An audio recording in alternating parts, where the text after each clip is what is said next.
South and eastward. The central and eastern parts of Kansas will very probably be cloudy in the morning, and then western Kansas will begin to get increasing cloudiness by tomorrow afternoon. Today, however, very, very pleasant reading. 73 up in the Goodland area, 72 at Garden City, 70 reported by Dodge City and Liberal, 72 over by the good folks.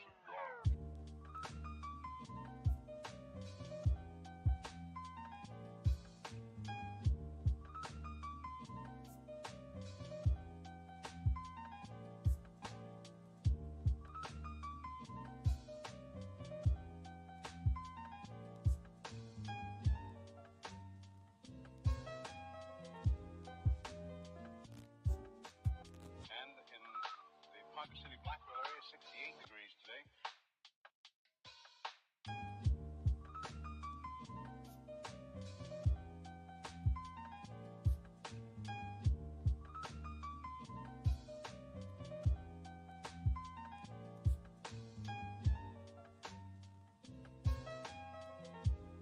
Winds southerly at about 15 with gusts to 25 miles an hour. Barometric pressure 30.00 and is rising. And no precipitation. We're about a half inch behind, correction, a half inch ahead for the year, and 1 5300ths behind for the year so far. We'll be looking for a little bit of a change tomorrow, and of course the possibility of some scattered showers. Today, of course, there's nothing showing up on the radar. However, the satellite photo was pretty interesting for the western half of the U.S. Rain showers and thunder showers along that frontal system, and that wide band of fairly heavy snows. Now, what will happen each time that you see the frontal system on there? That begins at 6 o'clock in the morning, and then you'll see the cloud pattern move until 2 o'clock this afternoon.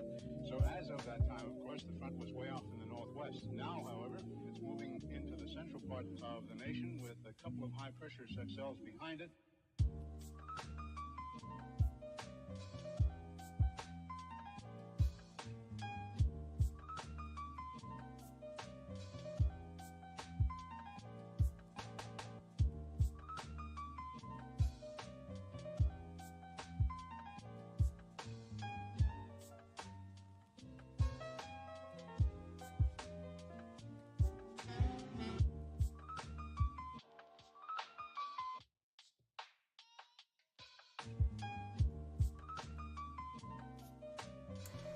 We're back.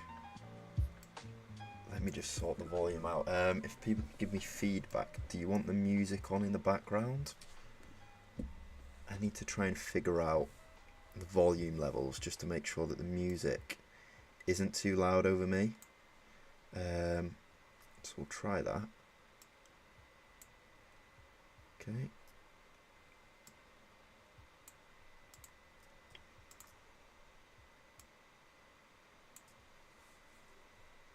I mean, it has just gone very quiet now, so It's not a great gauge. Not the greatest gauge in the world.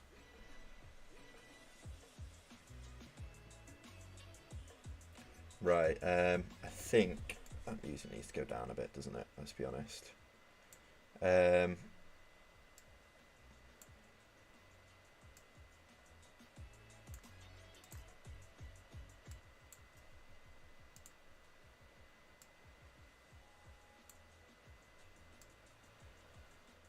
Right, that should do us perfectly. Yeah? How does that look? Volume is good, just gonna hit the fan a little bit, yeah. That is a downside. Whenever OBS is active, it takes up that much CPU that the fan starts working overtime. Even though the microphone's meant to be your cardiac, which is meant to pretty much be, it's meant to cancel anything that comes from the sides and only take any volume that comes from straight ahead. So like when I'm speaking into it, it should only be capturing my voice, and anything off to the sides it's not meant to be able to capture. So yeah, we'll just blame Razer for that one. But yeah, volume is good. Is the music like an okay level? Is it sort of just like a nice background vibe? The greatest thing though that's happening right now, as I'm sure we can all see, is that this trade is playing out beautifully. So I'll just give it a second, make sure everybody's in here, and then I'll actually run through why I took this trade and what it is that I was liking, how I got the confirmation that was needed, and how I look to actually manage the said trade. So give it a minute. Luke, is the music a nice volume in the background?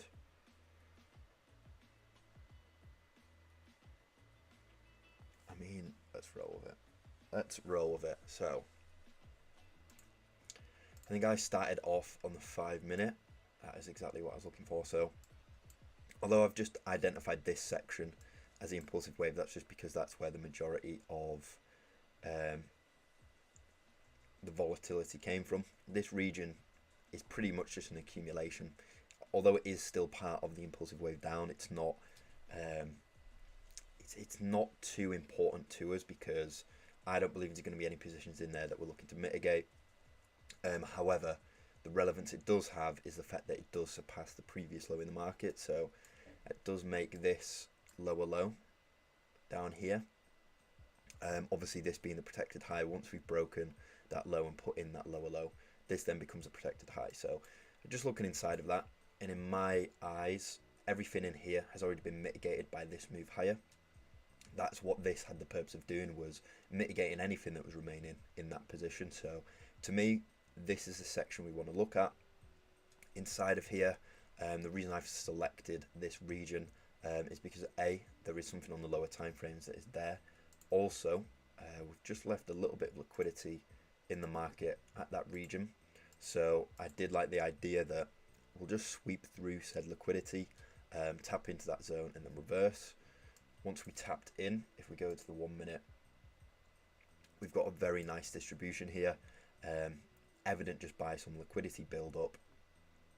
The up thrust nicely coming to tap the exact candle that I believed indicated institutional control, and then we slowly trade down. We just have a bit of a fight within the supply and demand balance, and then eventually displacing the market and giving us that confirmation that we are ready to reverse, we are ready to now go bearish, then taking this as an impulsive wave, which I'll highlight out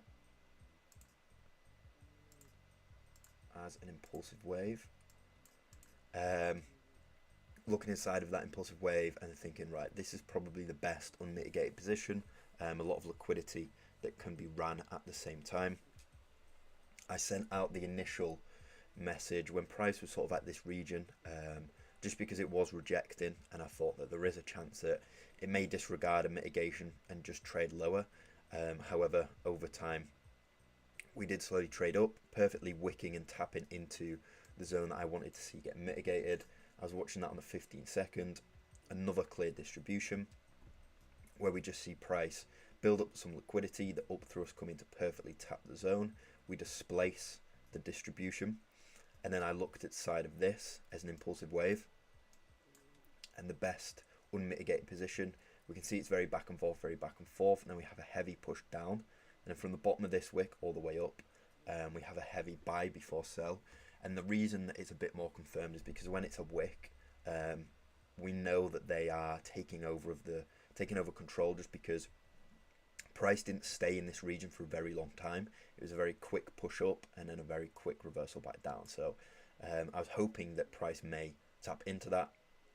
It slowly traded up over the next couple minutes, tapped in. We had another distribution on the 5 second, and then from there reverse. So this is a great way to actually refine entries, because had we wanted to, we could have got involved on the tap of this zone here, and had a pending order and just had our stop loss just above, which would have given us a 1 pip stop loss. Obviously we'd account for spread, so maybe that would go to a 2 pip stop. Had we got involved on the tap of this one, you see I've got 4.7 pip stop there, and all that is it's the process of using timeframes, or going down timeframes, using the more fractal timeframes, waiting for the same thing to happen, identifying the most recent impulsive wave, identifying a point of interest inside of that impulsive wave, and then just waiting for a reversal, waiting for that entry confirmation, which, because we're looking for sales, is going to be a distribution. So we have that. Price is now trading down. Looking inside of this, it sort of depends how much demand does get introduced into the market. Now we may see that price wants to react to something within here, because we've had a nice buy before a heavy sell-off. So we could take this as a potential point of interest to react to. If not, another position that I may be looking at is up here inside of the fractal distribution. We did have a nice manipulation, a big buy to sell candle. Underneath that buy to sell there is some market inefficiency. So for this market, these are now the parameters I'm looking at. These are the two regions that said we wanted to get another entry, we would be looking at, but I'm already involved now in 2 positions, so I'm not looking to add anything else. However, if you wanted to keep sort of edging in on more and more trades, we can just continue doing this. We can just sit on the 5 second, the 15 second, because we've already had our higher time frame analysis play out, and we know that from here, because of all of this that we've just walked through, our expectation is for price to at least reach the final target down here. If not, there's a final target even lower from the higher time frames, down at 161.67. So we could arguably get involved on positions from any sort of taps into the zone. Arguably we would take this region, however, if I just find where the tool is, this box. So inside of this entire wave, arguably, people say that if we're going to want to get involved in sales and them likely to be profitable, we're going to want to do so within the top 50% of the range of the correctional wave, because as we start getting to the lower end, that is when more demand is introduced, and it's much more likely when we're in this bottom 50% that price may put in a wider scheme correctional wave before going lower. And if we're involved down here, it's very likely that our stop will get hit. However, if we are within the top 50%, we're just much more safe from getting stopped out by a form of a correctional wave. So the idea being that we just want to get involved within the top 50%, get in nice and early, and then obviously we'll have a higher risk to reward return from that trade. So that is the ideal. Obviously price is just continuing to go lower. There's definitely a lot of supply in the market, evident by market phases pretty much. Now, typical market phases would include a move up, so a bullish trending market, some consolidation, a move down, a bearish trending market, and then a move back up, bullish trending market, consolidation, bearish. Now, this is making the assumption that we are in a bullish trending market overall. So if we actually take a look at this, I'll change this to a different color just so it's easier to see. So let's say we were on the 4 hour time frame. we would be viewing something like this. So an impulse, correction, wave, impulse, correction, impulse. Now, as we go inside of each singular impulse, we know that an impulse up is an entire bullish trending market. So we have bullishness up, bearishness back down, so on and so forth. Now, we have to remember that inside of what does just look like an impulse, a correction, impulse correction, evident here as well, impulse correction. Each time we have a reversal, we have a period of consolidation, which to us we know is institutional control. For example, if we look at the market here, we've had a bullish trending market, clear impulses and corrections, impulse correction, so on and so forth, and then we have a period of consolidation. Now, some people just know this as consolidation, but as you understand order flow, liquidity, smart money concepts, we understand that what's happening here is that we're having a large battle in the supply and demand balance. The institutions are pretty much just trying to decide where do they want the market to go. So they're trying to manipulate liquidity out of the market. They're trying to absorb any demand that is remaining. So all consolidation periods mean is that we're pretty much just building momentum. So it's definitely worth watching periods of consolidation, which is why technical trading works, because a lot of the time you are looking at channels or regions where price is being squeezed, where we're having a fight between the supply and demand balance, and then once we finally show signs of breaking out to one side and introducing that momentum, that is when we're looking to get involved on the trade. So it's exactly what we've seen here. We've had a period almost like a channel where price has been consolidating. We've waited to see which way price goes. We've had that displacement to the downside. We've taken that as an impulsive wave, and then just continued our free box strategy as shows. So definitely a nice trade to be involved with. If price just runs to the medium term final target, that is a 10-to-1 risk to reward, where we've been able to get in on what could have just been a pending order from this, and then as stated, like I showed you at the very start, we could have even had a pending order on this point of interest, which would have given us a 1 pip stop loss, which could have given us a 50-to-1 RR. So when you see all of these crazy RR returns, it's just because we keep using the 3-box strategy, keep going down the time frames, we keep getting more confirmation or a more refined entry. Like I said, we could have got involved on this tap, could have got involved on this tap or this tap. Each time that entry has been slightly more refined, but the one thing to know is that each time the likelihood of price tapping or actually giving us that entry is much lower, and then on top of that, the likelihood of it holding is slightly less. So it's just one thing to remember. Refining an entry, as good as it may be in terms of RR returns, it's very hard to do, and also very unlikely. I was literally just saying to Luke before that this market has delivered me with some structure and some price action that you only ever see once every couple months. Price, as I was stating, has literally just perfectly mitigated everything I wanted it to mitigate. It's tapped perfectly into every zone I highlighted. So if we wanted to, we could have had a position here, position here, position here. In total, if price was to hit this final target, we could have been looking at, I don't know, maybe 65 RR returns. And that is something that does honestly just happen every couple months. But if you're gaining 65 RR every couple months, you're still massively ahead. So don't get too greedy. Don't worry if the opportunities aren't coming to you literally all the time, because it does just take an amazing entry like this one to set us back on the straight. So that is that. I'm thinking that we could now potentially just do a top down on the market. We have our alerts set, one at this final target, and then one at where the stop loss lies. So I don't think we need to worry too much. I'm also going to set another alert just at this point, 162.69, just in case price does want to come and mitigate that position. So we'll get an alert there also. And does anybody have any ideas for a market that you would like me to do a top down on? I'll just give a minute to see if anybody has any ideas.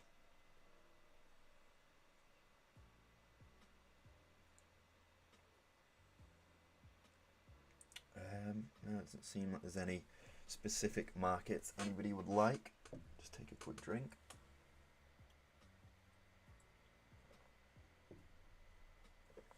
Okay, let's just have a browse then. Before we do so, actually, let's just see how price is reacting to this potential point of interest I'm looking at. So what I do like here, which is very nice to see when we're looking for a distribution or reversal, is we've had a build-up of liquidity. That is not the tool that I need. The rectangle. We've had a nice bit of liquidity built up in this region, and then we've had a heavy push through. So we've had the inducement, and now we've had the momentum injected. This point coming up to mitigate a last buy to sell. And if we break this low, then we have displaced, and this would have been another brilliant entry. But of course, we need to break said low first. If we break the low, we could then look for another mitigation, potentially of, well, arguably anywhere inside of this entire buy. I prefer to see it tap somewhere inside of this region. So we could look, I'm not going to place this, but we could arguably, following what's happening, we could wait, and then as soon as we've got this displacement here, we could arguably just have a pending order at this point, run this down to that same final target that we have, just down here, and pretty much just see how it reacts. So we'll leave that there. We'll see how price plays out by the time we get back. Obviously, I would want to see this displacement before ever even considering putting a pending order there, but we'll leave it nonetheless and see what happens when we come back over. So pound to the dollar, somebody has said to top down. So we start on the monthly. Let's just get rid of all drawings. We'll get rid of the alerts. Have a completely fresh market. Remove, perfect. Right, so all we need to do here is analyze the structure. So I'm not going to be too concerned on what's happening to the left. I'm just looking at the current trend, which to me is an impulse down, a correction back up, an impulse down, and then this potentially being that correction back up. So if we just take this as the most recent impulsive wave, like so, look inside of the impulsive wave. Obviously we see that price has reacted to this level, but I would have honestly been looking at this level. So we start the buy from the bottom of this wick all the way up. So that is one buy to sell, POI. And then another region I probably would have been looking at is up at the top here, but that isn't too relevant now. We'll draw it on, saying the last buy is really this region. But as stated, yeah, we've seen price tap in. We've had likely a distribution and reversal, and then since then we have broken the low. So we've had that break of structure. Now what that means is that this now becomes a new impulsive wave. If we take that, and then we would have looked inside of the impulsive wave. Let's go to a weekly, just so we can see with a bit more clearly. I would have identified this region, which could have been refined, and then also this region up here. Oh, we didn't mean to do that. Obviously we see that price has already played out. We've already tapped into this one, so we can then start to look on the lower time frames and see where that leaves us. Like that, changes to a point of interest, and we know that this zone has been validated, so we can just draw the invalidation, zone invalidation. Now let's just look at this. So if you remember correctly, like I was talking about market cycles and the different phases we'll have in the market, we've had a correction wave, so we've had a bullish trending market. We've then had that period of consolidation where the institutions are manipulating the supply and the demand balance. The reason is because they want to protect this high. They want to protect the liquidity that lies above this and also mitigate this position. So the second price taps in. What the institutions are doing here is trying to absorb all demand that has been in the market. Obviously, the fact we've been able to uptrend for this long, we know that a lot of demand has been in the market. So we have this period of consolidation because the institutions are just trying to absorb all that demand that was once dominant, manipulate people out of the market to create more supply, and once there's enough supply in the market, they'll start to execute sell positions themselves, which then introduces volatility to the downside. So this is a clear distribution in here, our clear Wyckoff, or the reversal we would have needed to see in order to want to start going short. So we've had our markup, our consolidation, and now we are within the markdown. Following structural laws, we arguably want to see this be a final target. So we want to see price continue to trade bearish until at least this point. So we've got a lot of wiggle room here. Moving forward, we understand that this should now be the next impulsive wave. So let's go lower. We don't need to worry ourselves too much about all of this. We just need to find the most recent impulsive wave lower, which, just looking at the structure, to me, this acts as the retracement. So this arguably being the protected high. But what we can do is, once we understand the laws of smart money concepts, we can say that I believe everything inside of this region has been mitigated. It's very efficient structure. Price has had a correctional wave back to mitigate pretty much every position. So I arguably would like to see this region here get held. And I would also be taking this as the impulsive wave. So that is our blue box. Now inside of this, we have obviously the last buy to sell up here, which could act as a point of interest. POI. And now we're going to have to look deeper inside of this just to find any other potential areas that may act as supply. And we have another region here where we've had a buy to sell. That's another region. We could have also identified this little candle here, but we already see that price has displaced and not reacted to that region. So arguably, following smart money concept strategy, we would like to see price now reverse back up, having a correctional wave into one of these two zones. So we don't actually need that box that big. I don't know if I have a template for a protected high. I do not. So we'll type that in. Can't spell today. Protected high. We'll just make that a bit bigger so we can see. Okay, so arguably, I want to see price hold now within this range. This being the final target as of right now, because we want to stay bearish, so we want to see the low in the market eventually get broken, whether that be sooner or later. So this is our current range that we're looking at least for the 8 hour or this structure that we are looking at.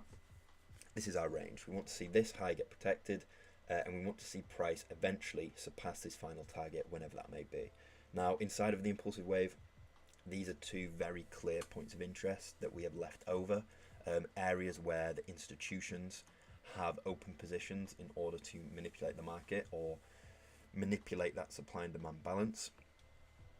So ideally, we would like to see price now trade back up to mitigate one of the two. Now, taking that bias and taking that assumption that we gained from the higher time frames, we're going to assume that from now, price should hopefully continue being bullish to trade us into one of these zones. So let's now go down to a 1 hour and just look inside of this. This should have been a protected high if we were to continue the bullishness. So what we've done here is we've had a displacement. So displaced. There we go. Let's get that centered. And now after we've displaced that, what I would be doing is taking this entire wave up as an impulsive wave. The displacement also confirms that the reversal is happening, which is ideal because it shows us that this is going to be the start of a correctional wave. Wherever that correctional wave ends, we just know that this is the start. So we've got that. Now we would look inside of this impulsive wave and say, are there any positions that have been left? Now, the one that I had on this chart, I remember doing the analysis on the weekend, was this region here, so this sell candle.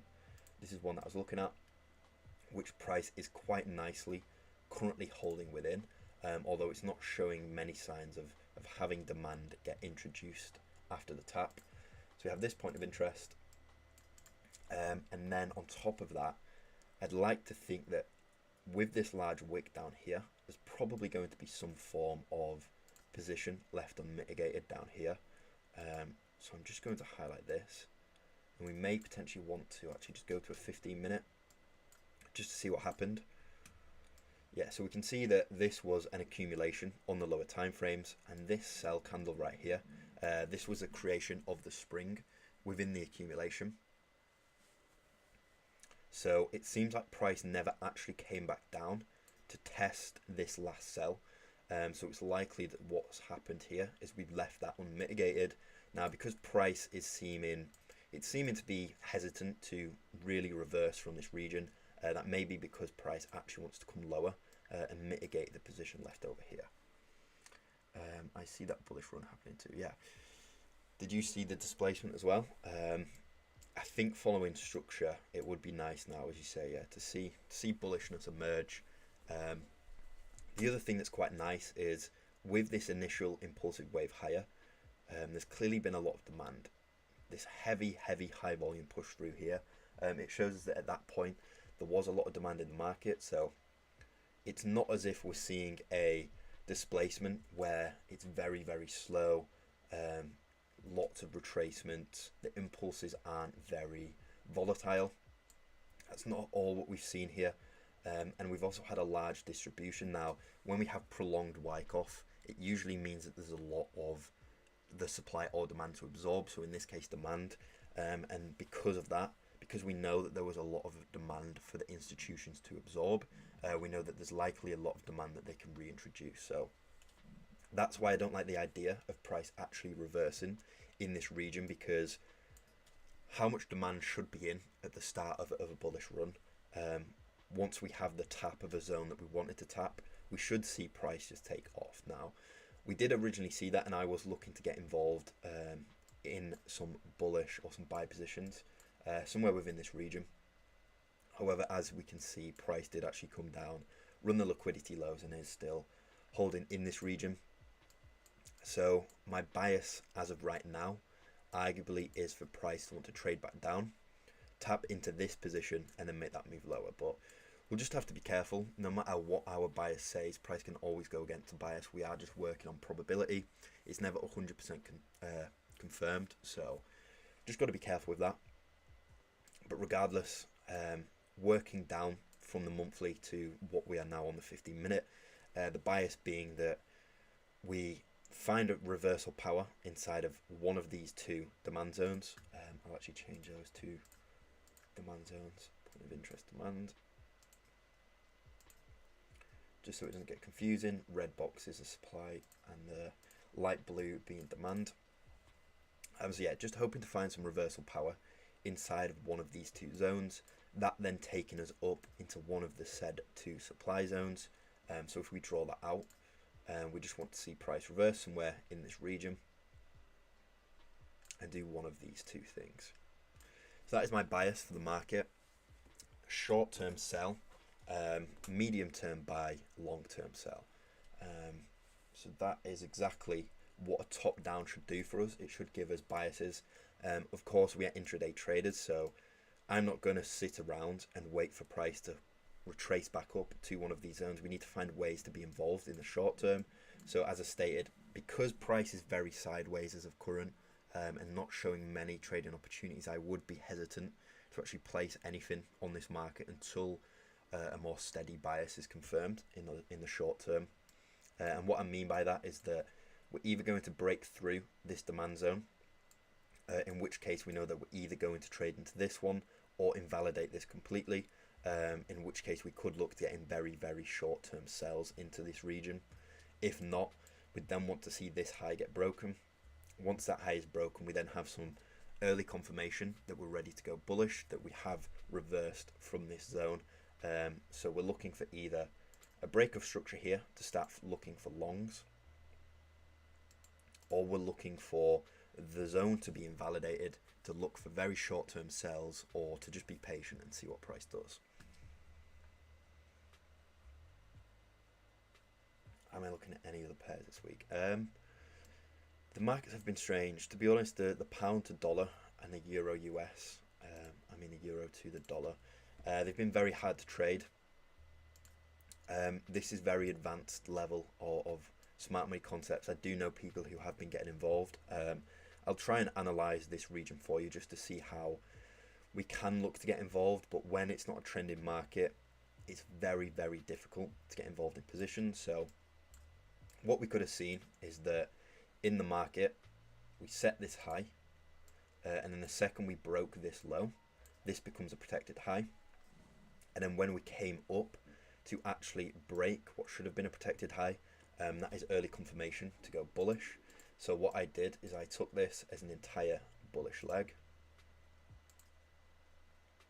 So a bullish impulsive wave, not a point of interest, impulsive wave. And then this was a position I was looking at. We can see that we had a very nice tap in. So if we had a pending order, this was off the back of fundamentals as well, we would have been tapped in, and within 15 minutes already have been running however many pips this would be, around 60 pips within 15 minutes, which is crazy. Ideally my take profit would have been here, but I would have been looking to take partial closes at different regions, so I definitely would have had a partial if I was in on this position. However, the full take profit, so maybe the remaining 20% of my position, wouldn't have been fully hit, but we would have been able to partial from that tap. And then once we saw prices hesitation to continue moving higher and some fractal displacements, we could have then looked inside of this region as a point of interest, which we see another tap into. And when we have sideways movements like this and it's not a trending market, we're looking for both buys and sells. So we've had a buy opportunity, a sell opportunity. This to me seems just like a liquidity sweep. It doesn't really come to mitigate any obvious position. However, if we were able to catch a sell here from this move lower, what we would have done is rode that down to this low. So we would have got a take profit hit there. And then once we started trading lower, this becomes a protected high. We could have looked inside of this as an impulsive wave lower. Arguably taken this as a zone to be mitigated. We see price does tap in, makes moves lower, so on and so forth. It's very hard to trade sideways movements like this, but if you just keep following the 3-box strategy, eventually there will be some trade to take. Yeah, let's go back to the Great British Pound to the yen and just see what's happened here. So we see that position I left and we said we'd come back to see. It didn't play out in that point of interest, so that is just a fun little game. Let's actually have a look at what it's doing. So yeah, we're just consolidating. This could be a redistribution. Price is sort of holding around this, what should have been a protected high. It's sort of holding that region, so it's not shown, it's not been a full displacement to show the idea that price is wanting to put in a larger scheme correctional wave. However, the fact that price is being rather hesitant to make a move lower isn't ideal. However, what this could be is just a redistribution that has the purpose of introducing more supply whilst also mitigating the position.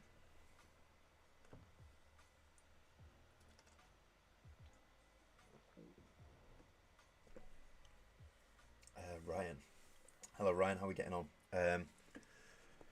Going back to the previous chat, you were looking at the unmitigated areas, and once you get to those unmitigated areas, do you wait for those two lower lows back in a direction?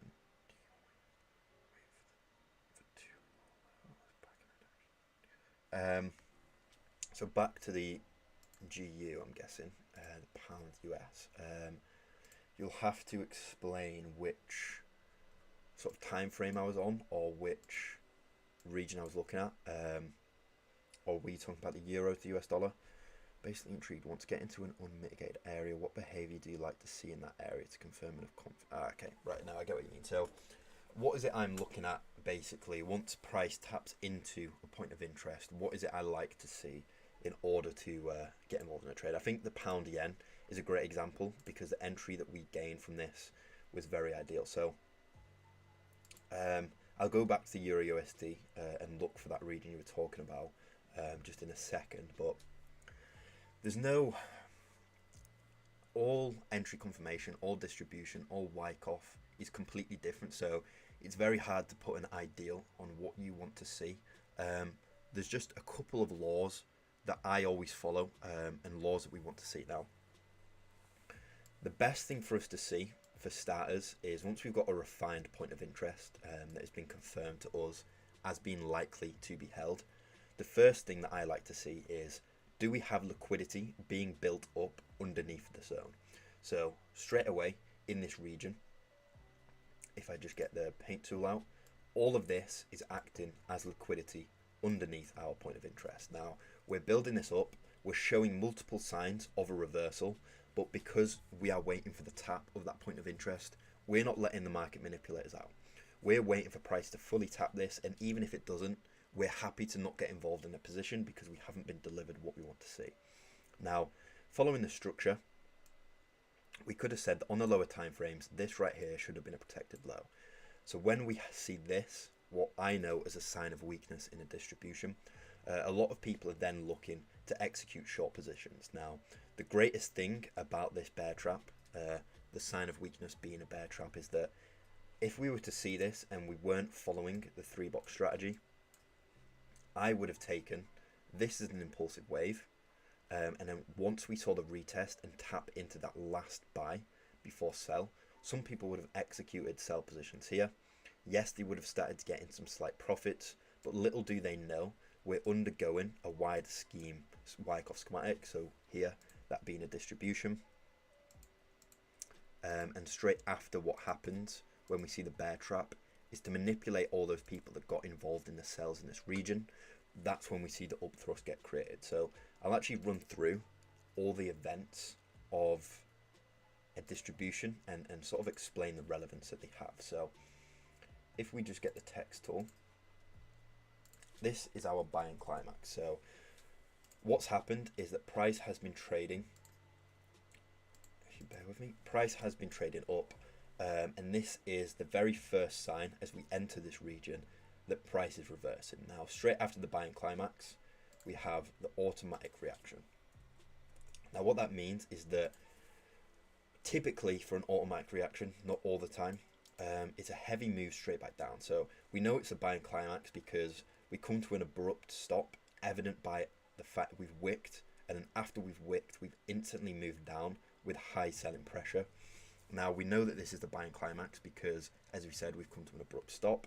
We know that it's the automatic reaction because straight afterwards, we've had a heavy pushback down. So that is evident to us that there's a lot of supply in this region and there's potentially some institutional control going on. Now, we trade back up to a secondary test. This is where price comes back up to the region of the buying climax just to test the supply and the demand balance that is in the market. The closer that price gets, or the lower price is to the buying climax, the more supply that is in the market. Obviously, we see here that the secondary test exceeds the buying climax. If I just take a drink. Now, that can be a sign that there is still a fair bit of demand left over, which is why we've seen a sign of weakness, or a bear trap is what's also known as. Now, the purpose of this is A, it shows us that we have some supply in the market because we've been able to push price down all the way to this level. But then on top of that, it is just the institution's early manipulation of the trading range.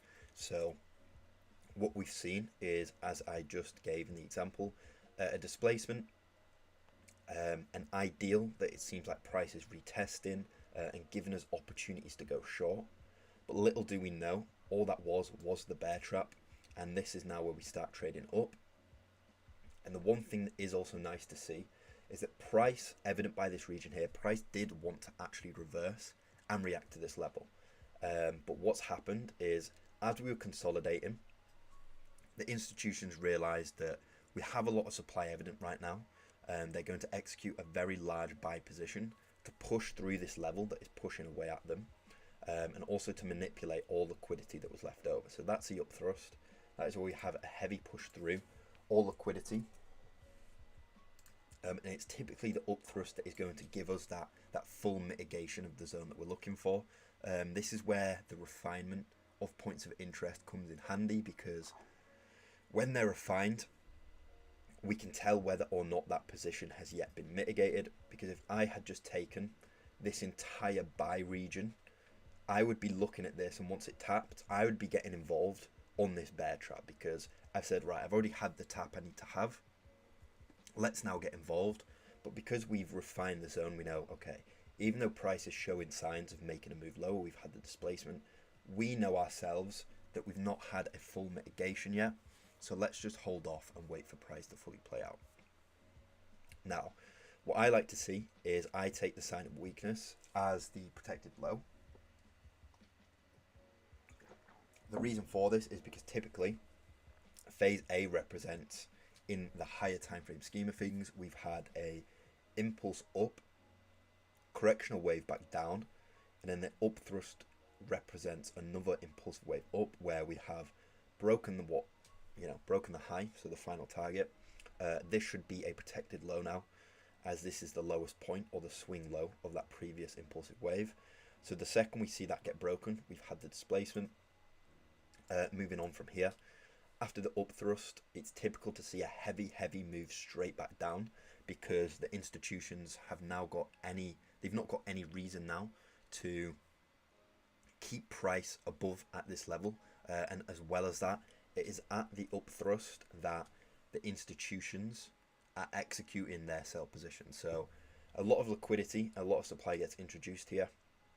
We trade down, we test the supply and demand balance one last time, and then we start to trade bearish. So after we see the up thrust, that is pretty much going to be the end of the bullishness and the creation of the bearishness. So from there, we've had impulse, correction, impulse, correction, impulse. Now, once we had the displacement from this impulse, that is when I identified that, and just use a 3-box strategy. I went through this at the start of the stream. If you'd like me to go through it again, I can do, but pretty much just use the 3-box strategy from there to find entries. But the point I'm getting at is that the two main things we want to see for entry confirmation, firstly, is Wyckoff. So we want to see liquidity build up, heavy manipulation. Now, inside of this manipulation, have we had a lot of volatility? So we know we've had a volatile push up, a volatile push straight back down. So that is clearer institutional control. So my checklist, we've had liquidity built up, we've had liquidity cleared with high volume, and we've then had a displacement. So they're the three main things you need to see before any form of, or before you even look to enter. A displacement should be delivered if you're trying to get in on any form of reversal, but specifically for my strategy, that is pretty much the three things I am looking for. Do I refine usually on the 5, 15, 30?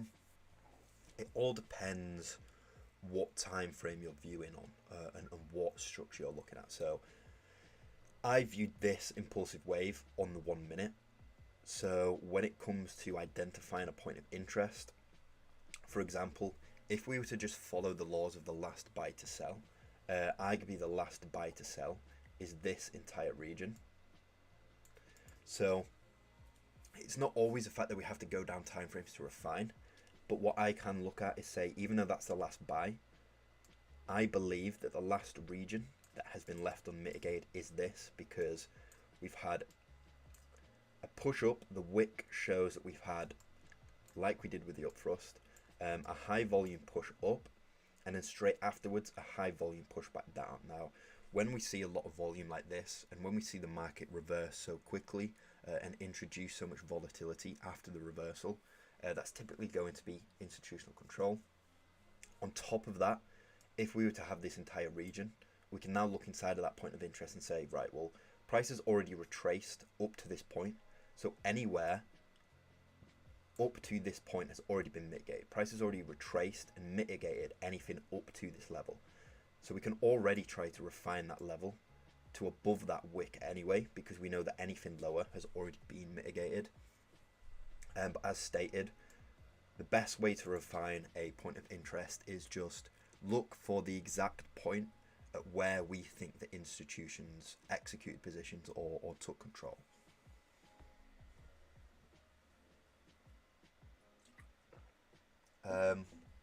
Ryan, would you like me to go back to the euro, the US dollar? Was there something you wanted me to cover on that? Or did I sort of cover the question you had running through this pair?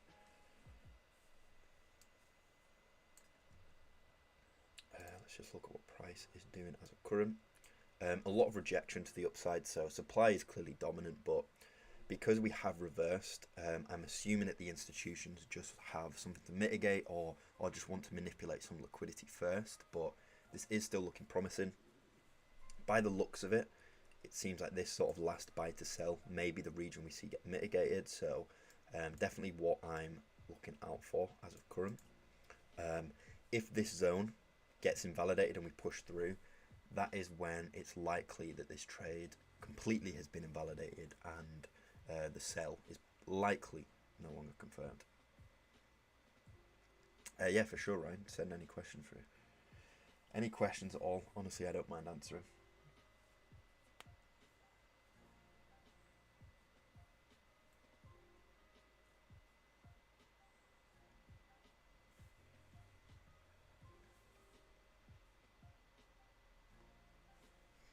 And just to make sure if anybody in here isn't actually from our group chats, our learning lounge, our VIP chat, make sure to go over to our main page. All of that is linked in the description of any video. On top of that, I think we're coming up to about 100 videos on the channel now, which covers weekly analysis, educational videos, mini podcast style videos where we discuss Forex related topics. So make sure to check out the channel, check out our group chats, because we try to provide as much education and as much free content as possible. When you're waiting for that displacement, after you hit your first unmitigated area, which higher lows need to be wiped to confirm legit displacement? Okay, yeah, that's a very good question.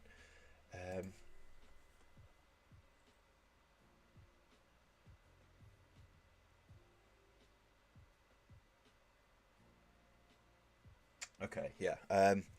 No, that's definitely a good point, because you can get very caught up with fractal displacement. I'll answer that question in a quick second. It seems like price, potentially, we're seeing a distribution here.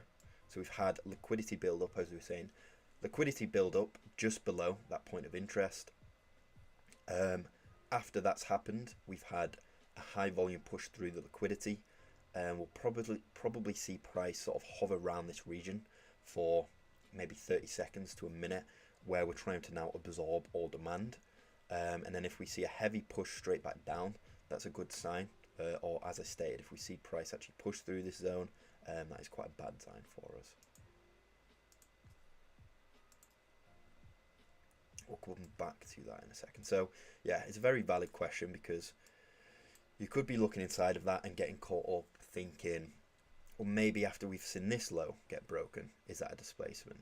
Maybe after we've seen this low or this low, so on and so forth. Now, that is when we have to understand, even if we're looking at this time frame, what are the major swing points? Now, it's very hard to sort of explain more that, let's say we go to the 5 minute and look at this region. If we go all the way over to it, this now becomes much more clear, because we've had an impulse, retracement, impulse, retrace. This is part of an impulse. So we understand that none of these lows are relevant, because from this, so A to B, that is our impulse. And all of these lows just act as small intermediary structural points, and these are our higher time frame swing points. So the best thing to do is just go to a higher time frame from what you were originally viewing it on, because the higher time frame is going to outline the major swing points more clearly and more obviously.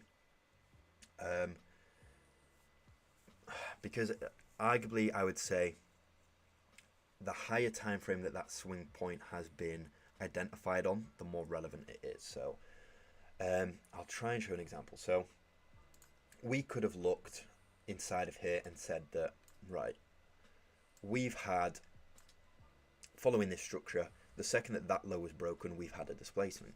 Yes, we've had the displacement, and yes, we have identified the fact that price is now going to trade bearish, but we've only identified a displacement of this impulsive wave. So it's likely that even though we've had a displacement up here, price could still reverse anywhere inside of this impulsive wave, and it's not guaranteed that we'll actually surpass this low, because we could have displaced here just to trade down to mitigate this position and go higher. So that is why just looking for Wyckoff in a market doesn't work, because the markets are reversing all the time. The markets are running lows and highs all the time. So we need to make a way to make it relevant. So if we see Wyckoff in a point of interest, we know that Wyckoff is now relevant. If we see a displacement of a higher time frame or a large swing point, it is more relevant. So we're just pretty much identifying a higher time frame swing point. The higher time frame the swing point is, the more confirmed it is. I could even go to like maybe a 15-minute and find where a swing point is on that.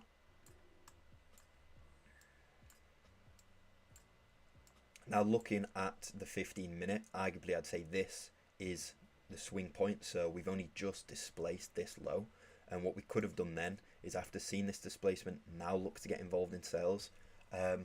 It doesn't really matter completely what we see. What matters really is just that we don't go too low or don't get too caught up in the fractal structure, that we're finding displacements that are just having the purpose of a correctional wave. We're actually finding the displacements that are giving us the purpose for a wider scheme reversal of the trend. I hope that makes sense. But yeah, if we're to identify it on the 15 or the 5-minute, it's much more likely because we've displaced a more relevant swing point. But as I said, with this one all the way over here, that's like a 5-second swing point, so it's much less likely to be relevant. Looking at this trade, this is somewhat worrying for us to see price blow through that zone. I'm just going to continue letting it play, although it is worth noting that I did actually take a partial at this region, or we could have looked to take a partial at that region, because following the fractal structure, all we had to see for price to follow this fractal structure we're looking at is this low displaced or broken, which is exactly what happened. So could have looked to take off 50 to 80% of the position there.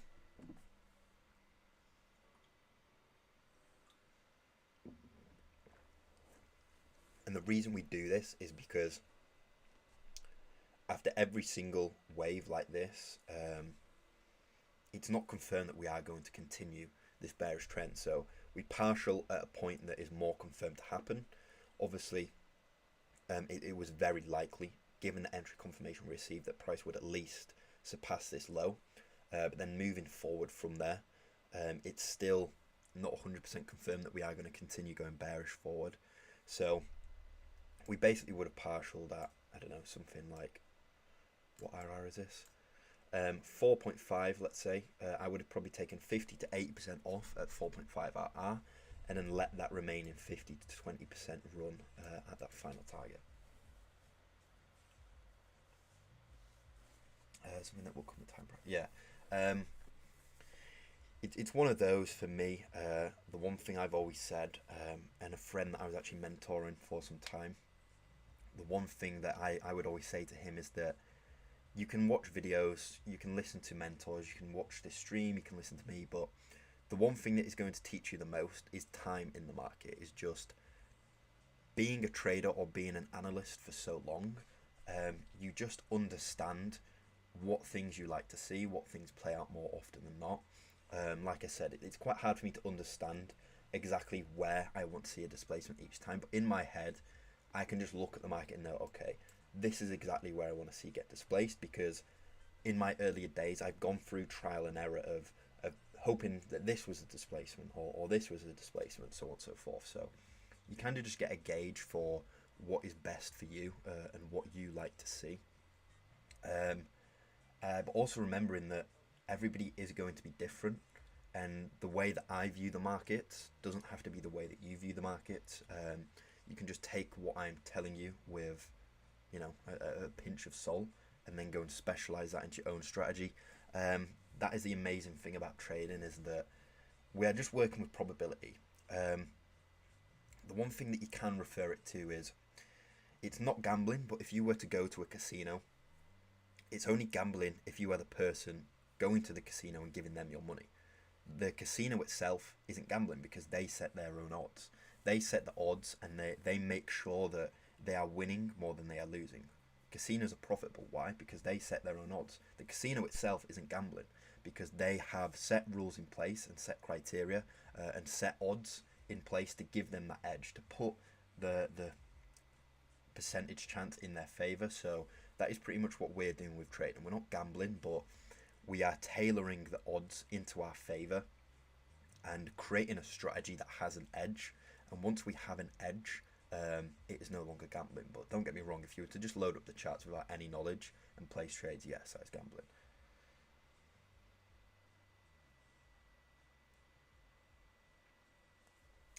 Yeah, so although I did leave this position here, I didn't enter at exactly this point. I'll actually explain where I entered, to be fair. It just depends whether you want to set pending orders or whether you prefer to watch price play out first. Now, if I had set a pending order, I would have been involved the second price tapped here. But what I was actually looking at is, we had this bullish structure trading up. Now,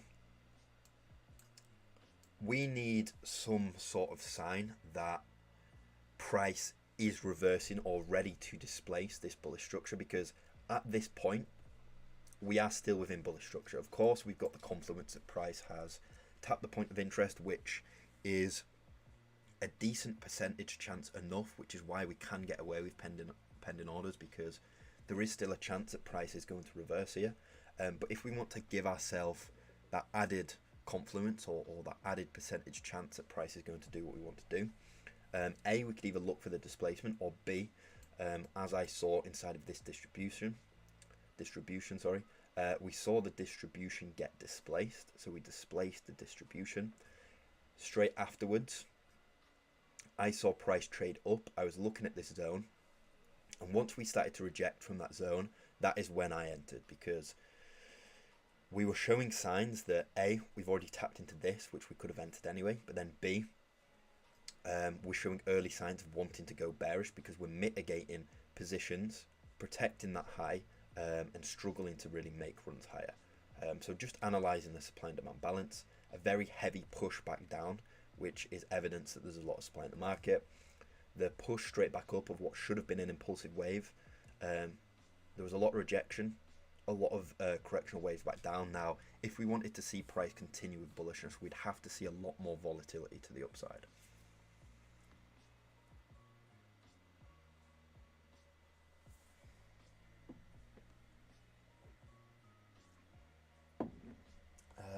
I like your style. I've been trading like this during this week, and I've got 8.5% back. That's very good.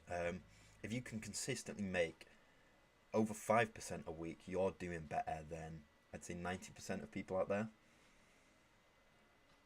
I really enjoyed the zoning in mitigated areas. Yeah, just understanding order flow and how the markets truly work is a game changer, 100%. Looking at this trade, I'm going to go on to my MetaTrader 4 just to make sure I had my SL at entry. just to make sure that it does take us out when that region is fully invalidated.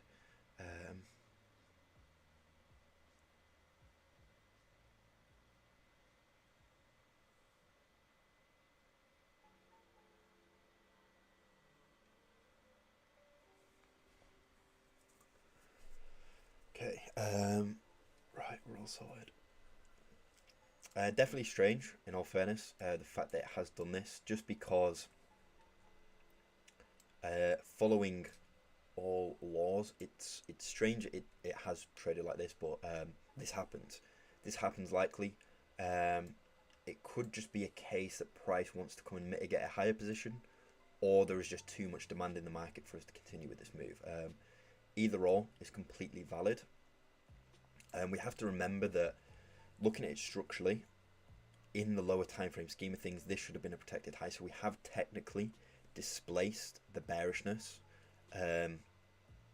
which is why we need confirmation through points of interest, Wyckoff, so on and so forth. Because if we were to just look at it structurally and hadn't done a higher time frame analysis, or hadn't had this bias that we do have, then straight away we're just saying to ourselves that we have just displaced. We should be bullish, arguably, in that regard. So what has potentially happened is that price just wasn't ready to reverse in this zone, which is a great thing about risk management, is because, or what you will notice with the strategies, price does react to a lot of supply and demand zones. However, it's not going to make the full move that we want to see happen each time it reacts, which is why partials are so crucial with this strategy, because it may just follow this fractal structure but not be ready to fully follow the higher time frame structure of surpassing this final target. Now, this could just be a sign that price wants to mitigate a zone higher, or even wants to disregard the entire bearishness completely, which is absolutely fine, because we have our checklist that we need to see in order to execute a trade. And we can also understand why this is happening, is because just looking structurally, without any bias, without anything else, if we were to just look at the structure on this screen, we have displaced, which is early signs of bullishness. I believed we were only bullish for the purpose of mitigating this, but it may be for something else. And what could have happened here is we've had an impulse up, a wave back down, which has tapped into this sell to buy, which is arguably the last unmitigated region in that entire zone. So this could have just been an accumulation inside of this region to now take price higher. So apologies, I didn't actually state that this was the partial area earlier, completely forgot. But yeah, always look into partial at those lower time frame swing points, and then keep a smaller amount of that position running with the expectation of the overall final target.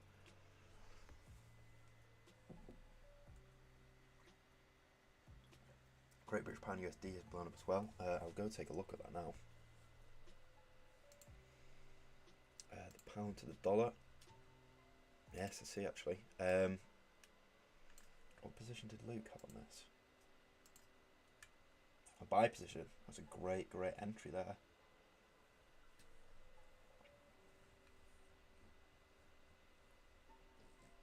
A 10 pip stop as well. Let's get that up and then we can show you all exactly. So the entry was 1251. Okay, so buy position at 1251. Just identify exactly where that is. So exactly there. Actually slightly below.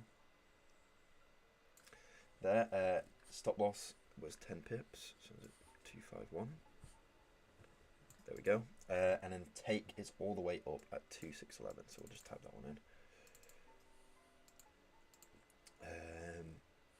Take profit level is 12611. So this is the position that Luke currently has running, that was sent into the VIP chat as he put his own entry and how he was tackling this market. So we just did a full top down on this maybe 10-15 minutes ago, and we said that price has tapped into this last sell to buy, and it could potentially hold reversal power, and it seems like that is the case.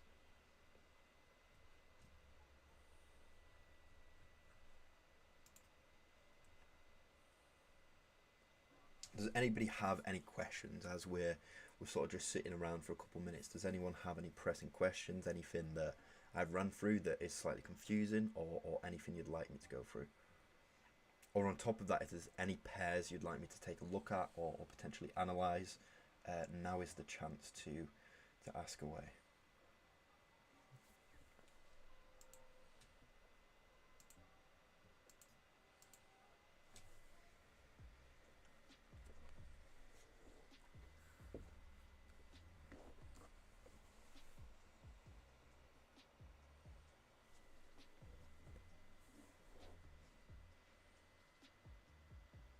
Now what I'm going to do, whilst I just wait to see if anybody has any questions, I'm just going to run to the toilet, take a quick 3 to 5 minute break, and we'll be back very shortly. So put through any questions or potentially a market you'd like to see me analyse. I'm more than happy to do either of those things. So I'll turn the music off, I'll mute the mic, and we'll be back very shortly.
And we're back. Let's change the scene over. Okay, how are we looking in terms of volumes again? Just because I've had to change the music again, so I hope it's not too loud. I think it's just this song that's potentially quite a loud one. I think that seems about right. Anyway, do these laws you follow work with gold? So arguably, the idea of smart money concepts works with any financial market in the world. However, there are some factors that go into affect that. So gold is extremely volatile and works very heavily based off fundamentals, because gold it's a safe haven. It's where a lot of people pump money to hold as investments, and when any form of financial worry comes into the world, people pull away massively. So gold has a massive tendency to bleed out, and that is because the second that we get some financial worry, whether interest rates or something like that take a hike, what's happening is people are instantly pulling away a lot of their investment that they may have in this safe haven, because they're no longer confident that that money is safe there. And that is why gold has these big tendencies to move volatile. And because of this, it frequently disregards analysis, because it's so volatile that it just cannot continue holding structural laws. So I am similar to you, Ryan. I do sometimes, I guess, fear trading gold, because it much less likely to follow your analysis. So I tend to stick away from it. 11 p.m. in Sydney, crazy. It is 2 p.m. for me right now. Hey Ben, how are we doing? Right, volume is good. So let's have a look. For starters, I'm going to assume that we had a stop loss hit on this. It's sort of just holding around at the level, isn't it? But to me, as I said, the second it blew through that zone, it is a bit of a write-off to me, which is unfortunate. It did follow everything as we explained through. However, that is trading for you. So let's actually take a look at oil, because that was recently playing out very nicely. Okay, so had price trade up. Firstly, invalidated my original zone, tapped into the second zone. We had a distribution. We had that break of structure or displacement. So that is one impulsive wave down. Once we had confirmation that price was coming back up for a correctional wave, I identified the last buy to sell, and mitigated, reversed. We had the displacement of that low. But it does seem like there's still a lot of demand. Like, price is very hesitant to make any real moves lower. Does seem to be a lot of demand, although I am expecting this low to get broken. I'm off to bed. Cheers for all the info you provide. Make me a better trade every day. Forever grateful. Chat soon. Thank you, Ryan. I appreciate you tuning in. I appreciate the support and the questions. But yeah, get yourself to bed. Nice early night, and I'm sure we'll speak to you tomorrow. I'm hoping to do these live sessions more regularly, probably around a very similar time and a similar day as what's happened today. So if you enjoyed these sessions, then yeah, I'd be more than happy to keep them going.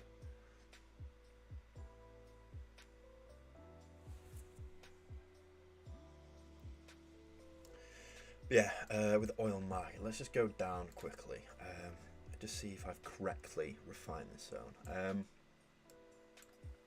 Yeah, I believe that this is definitely the likely position to be mitigated. It's sort of holding in that region. The same with oil, similar to gold. It's not going to follow the strategy as nicely. So even though, yes, we have actually broken through the zone, it may still reverse here and make a move lower. It may not, but I'd have to see price, you know, make some displacements first and put in some bearishness before I like the idea of doing anything. Right, Euro US, where are we at? 15 minute. Yeah, we're just looking at this region. We're talking through ways that we could look at getting involved. Okay.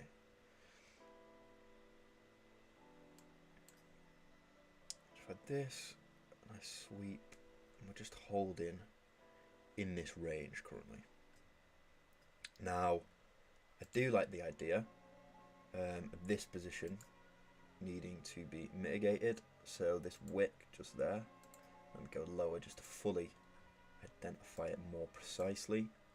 I like the idea of this being an unmitigated position, which is likely needing mitigated. So we'll take that as a point of interest. Now, when price is in this state, it's very hard to use a 3-box strategy, identifying impulsive waves and whatnot. It's just tapping back and forth between unmitigated positions as of current. So we can expect it to do the same. It's now holding within an unmitigated position right now. So if we go to a 15 seconds, we can see we're getting some liquidity build up. So arguably, I'd want to see liquidity, a push through liquidity, a full mitigation, and then some form of displacement. Arguably, this level to be displaced. And if so, we could then look for an entry potentially.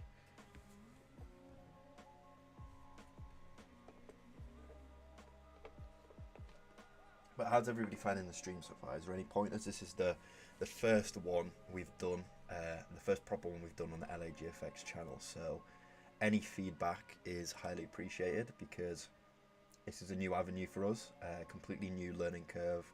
So any feedback, whether it is constructive criticism or positive feedback, is highly appreciated.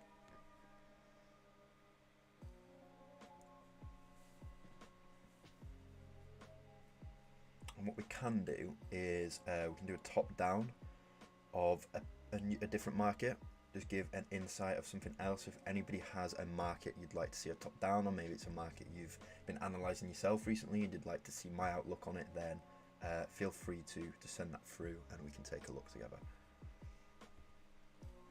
The one thing I always say is LAGFX thankfully is growing day by day, week by week, slowly and slowly getting more people, and a lot of positive feedback from the people that are coming over, saying that we are sort of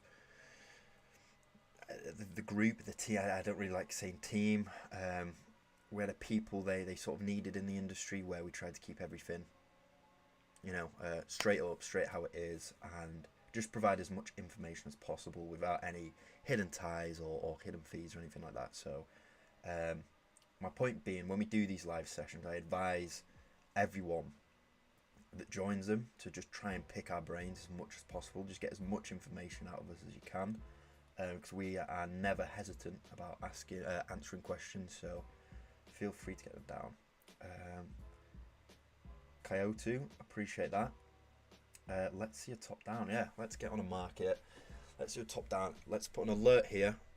So that's 1 point. God, it's so small, my eyes. 05463. 5463. Now, if we get pinged there, we know something's happening.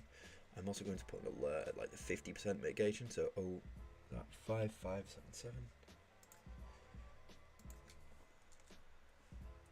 I believe that was it, right? 5577, yeah. Okay, and we can come back to that if need be. So, let's go for a different market. I know Ryan was saying, you know, he was unsure if the smart money concepts are the same for every single market. So, let's just go to something completely different. Has anybody got any ideas for a bit of a random market to analyse? Maybe the US 500, the S&P, and we'll we'll start on the weekly, given that there is enough information on this market to do so. Okay. Wow. That's exactly what you like to see. Okay.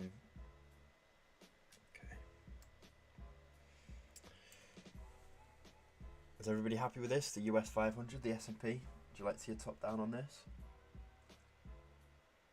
If you have any different ideas, make sure to send them through. Just taking a drink of my coffee. Okay, right. We'll go with the S&P and we'll see what it's saying. So, this is where it comes back to the S&P being a massive investing safe haven. So it's not going to follow structural laws as nicely. It's going to be very hard actually to do a top down from this time frame, just because it is literally just a major push up. So we're going to have to, okay, that means we've had a displacement. Apologies, let's just quickly go back to see what's happening on the euro to the US. Yeah, of course, I can speak up. I can actually turn the volume of the mic up as well slightly. This is one thing I was just trying to configure, because this is the first proper stream we've done on the LAGFX channel. So pretty much just trying to get all the settings correct for the streaming in the future. So obviously I've been trying to gauge the music in the background with the microphone volume, making sure that they are perfectly in harmony together. Literally just looking at this market. So we've not had a full displacement, we've not had a candle close underneath this level. It's just been, as of right now, a small liquidity sweep. We haven't seen any major manipulation in this region. There's no clear Wyckoff, no clear distribution or market manipulation. So I'd be hesitant to enter this, even if it does make a move lower. Yes, we could have profited, but I do want to see this level. So if we put an alert here, I do want to see, I don't want a point of interest. I'd like the alert. It's not going to let me grab it from there. I do want to see this liquidity get cleared before I'd even think about executing a short. So I'll just readjust that position. That is our alert. And then we'll go back to the S&P. Brilliant stream, James. Love you guys at LAGFX. Appreciate that so much. I said, any feedback, any ideas, any questions, get it all through into the chat. Do you have investments in the S&P or just trade it? I do neither. I don't have investments in it, nor do I trade it. I just decided that it would be a fun market to go over and potentially show you all how each market does usually follow the smart money concept law. So we did try to start on the weekly, but obviously, as we saw, the market is literally just vertical, so it's going to be very difficult. But I think this region here is pretty fair to look at. Let's just focus on the fact that right off the bat, we've had, okay, so we know that this should have been a protected low. So we'll start from this point. So this should have been a protected low. What's happened here is that we've put this correctional wave in the market, and straight after doing so, we've then broken the high. So the second that we break the high and put a new high in that market, we want that low to be protected moving forward. So this is meant to be a protected low right here. Obviously, price has blown through that. So after doing so, the bullishness that we were once seeing is no longer confirmed. We are showing signs of reversal power. Now, I would have taken this as an impulsive wave down. So that would be my blue box, an impulsive wave. And then I would be looking inside of this as where is unmitigated. So we've had a buy, and then straight after that buy, a heavy volume push down. So all of this within here is market inefficiency. So this is definitely a nice region to look at. It appears price has obviously tapped into that. So hindsight is a wonderful thing. I probably would have also looked at probably this position up here. Assuming, does that come to mitigate? Not fully. So to be honest, I would actually be looking at this major distribution we had in the market. It doesn't seem like price fully came to mitigate it. So I would probably also have been looking at that. Obviously, we see price has already traded into that. Now, how could we have got involved in that market? Let's see if there would have been entry confirmation. We would have looked, and we would have argued that that should have been a protected low. That was displaced, so after the displacement, we could have then identified this as an impulsive wave down, or where inside of that impulsive wave would we like to see get mitigated. A buy to sell with a market inefficiency straight afterwards, as we see right here. Price perfectly taps into that, mitigating it before making a move lower. So I probably would have looked to execute it like this. I don't want to buy position myself. Finding entry confirmation somewhere within the point of interest, having that stop loss just above the high. We'd look to partial at this level with an overall take profit all the way down here. And I would have looked to take 50 to 80% of my position off, just at that region there, if we put that as a partial. Loving the stream. How did you get on last week? You were up 15%, weren't you?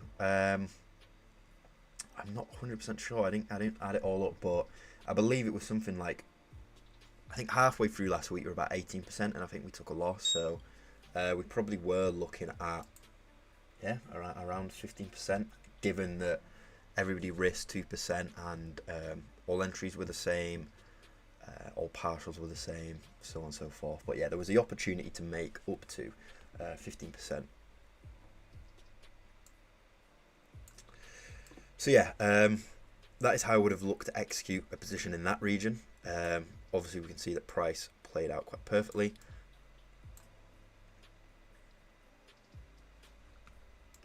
But we don't want to know what price has done. We want to know what it is doing. So I'm going to take this as impulse retracement.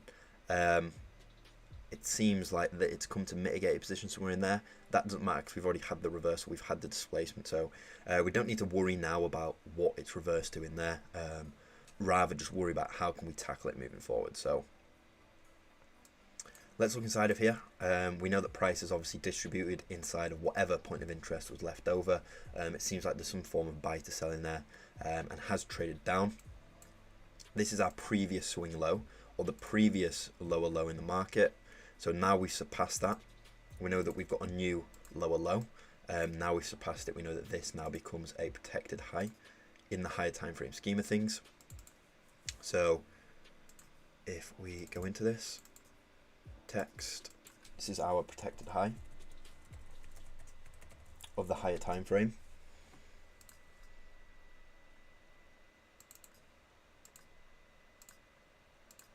Just get that font bigger, and then our final target. Given that price reverses now, it may not be reversing to put in a wider scheme correctional wave, but either way, we are expecting price to eventually surpass this as a final target in order to continue the bearishness.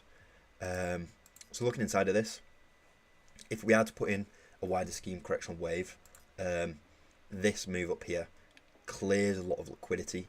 To me is pretty clear institutional control. So we'll take the last buy in that region, which would be this. So looking at this on the higher time frames, this would be an impulse in itself. That would be an unmitigated position. Seems like all my alerts are pinging now. Great stream, you guys, smashing it. Appreciate that. Brilliant stream. Thank you for the support, everyone. How long did it take you to master the strategy you use? Master's a tough word. I don't think you ever master a strategy. I think there's always going to be learning curves, and that's not because you can never be good enough, but it's just because the markets are constantly changing. So we're constantly having to slightly adapt things about our strategy to fit the current market phase. So you have to be versatile within your strategy. You have to understand that there are going to be market conditions where your strategy isn't always going to work the same. So we have to understand the phase that we're in and try to ever so slightly tailor our strategy to that current phase. So yeah, so that's an unmitigated unmitigated position that I want to see price tap into, following the fact that we put in a wider scheme correctional wave. However, if we actually zoom in on price as of current, so follow the more fractal structure, it appears what's happened is, no, we have actually had a displacement. So What should have happened here is that we've had an impulse down, a correction wave which ends here, and then from here down is another impulsive wave. So we can go down the time frames and actually highlight that with the 3-box strategy. So this in itself should have been an impulsive wave. However, we have seen that high get displaced, as we see here, as a displacement. Put that on the top so it's easier to see. Now, we need to identify the fact that price is seeming to have some rejection. Maybe it needs a correctional wave in the scheme of this bullish impulse. And if that is the case, where do we think price could reverse? Well, zooming in, we do have, I can't actually fully see that wick. Let's just move this across. Yeah, so this region is acting, so wick to wick, as a sell before buy. So that's definitely a region that has been left unmitigated. Added confluence is the fact that we've got some market inefficiency just above. So we can highlight that. Given the fact that price is sort of hesitant to move higher, we may need more demand in the market, which we could gain from a demand zone, which we've highlighted here. Point of interest demand. So we can set an alert at 4089.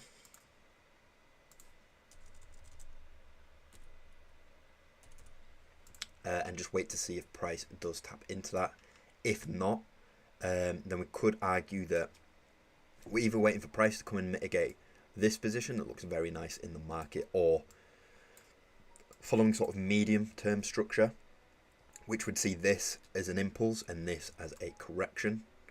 I'd actually look at this as a point of interest. Now, this is where trading gets very confusing, because we're working with a range of different time frames and a range of different ways that we can get in on the market. So just a refresher, long term, or the highest time frame that we're currently looking at, we're seeing this as an impulsive wave.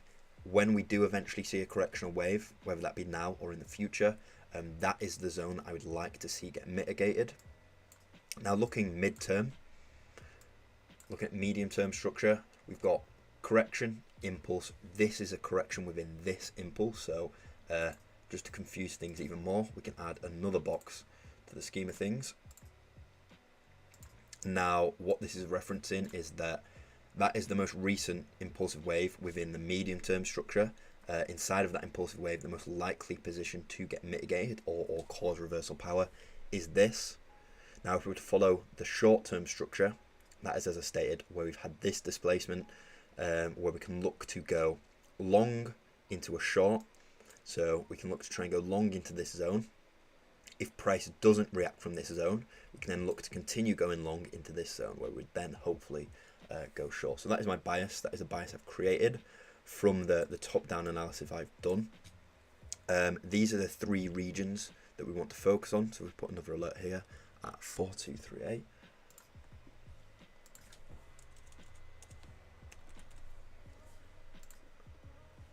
So if price decides that it wants to come lower before tapping or reacting to this level, that is when we can then potentially look to go long from this region. If price actually just continues trading up, we may then see it just reverse. If it does tap into this then becomes invalidated. We're not looking for buys, because if it's reversed from a supply zone, we're expecting it to exceed the final target. If it blows through this zone, we can then go back to hoping to get into long positions all the way up into here, where we'd then look to go short. I think just following the strategy, to be honest, this is a very nice zone. When we see price do something like this and it leaves such a heavily unmitigated position, it's more than likely that price will come back to that. So that is my bias on the market. We can set another alert actually at this region. I'd say the real buy really starting at 4438. So if anybody wants to also set an alert at around 4438, I think if price does get to that region, we could definitely be in for some nice longer term sells. Looking to ride that down from this region all the way to the final target. So looking like a 4,000 difference. So the potential there for a very nice trade.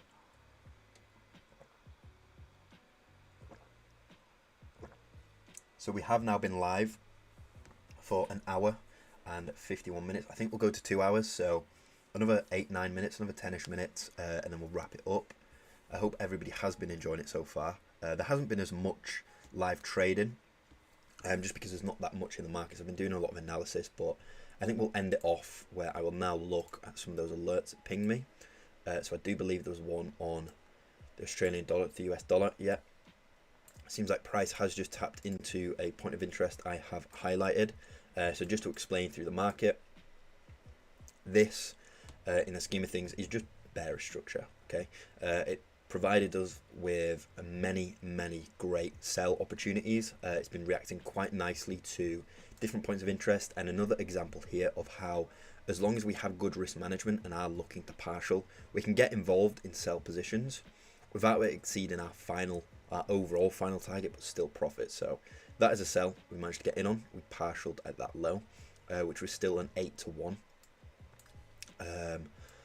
Obviously price then traded up, mitigated this position, and I have now been watching price for a wider scheme correctional wave like it has been doing.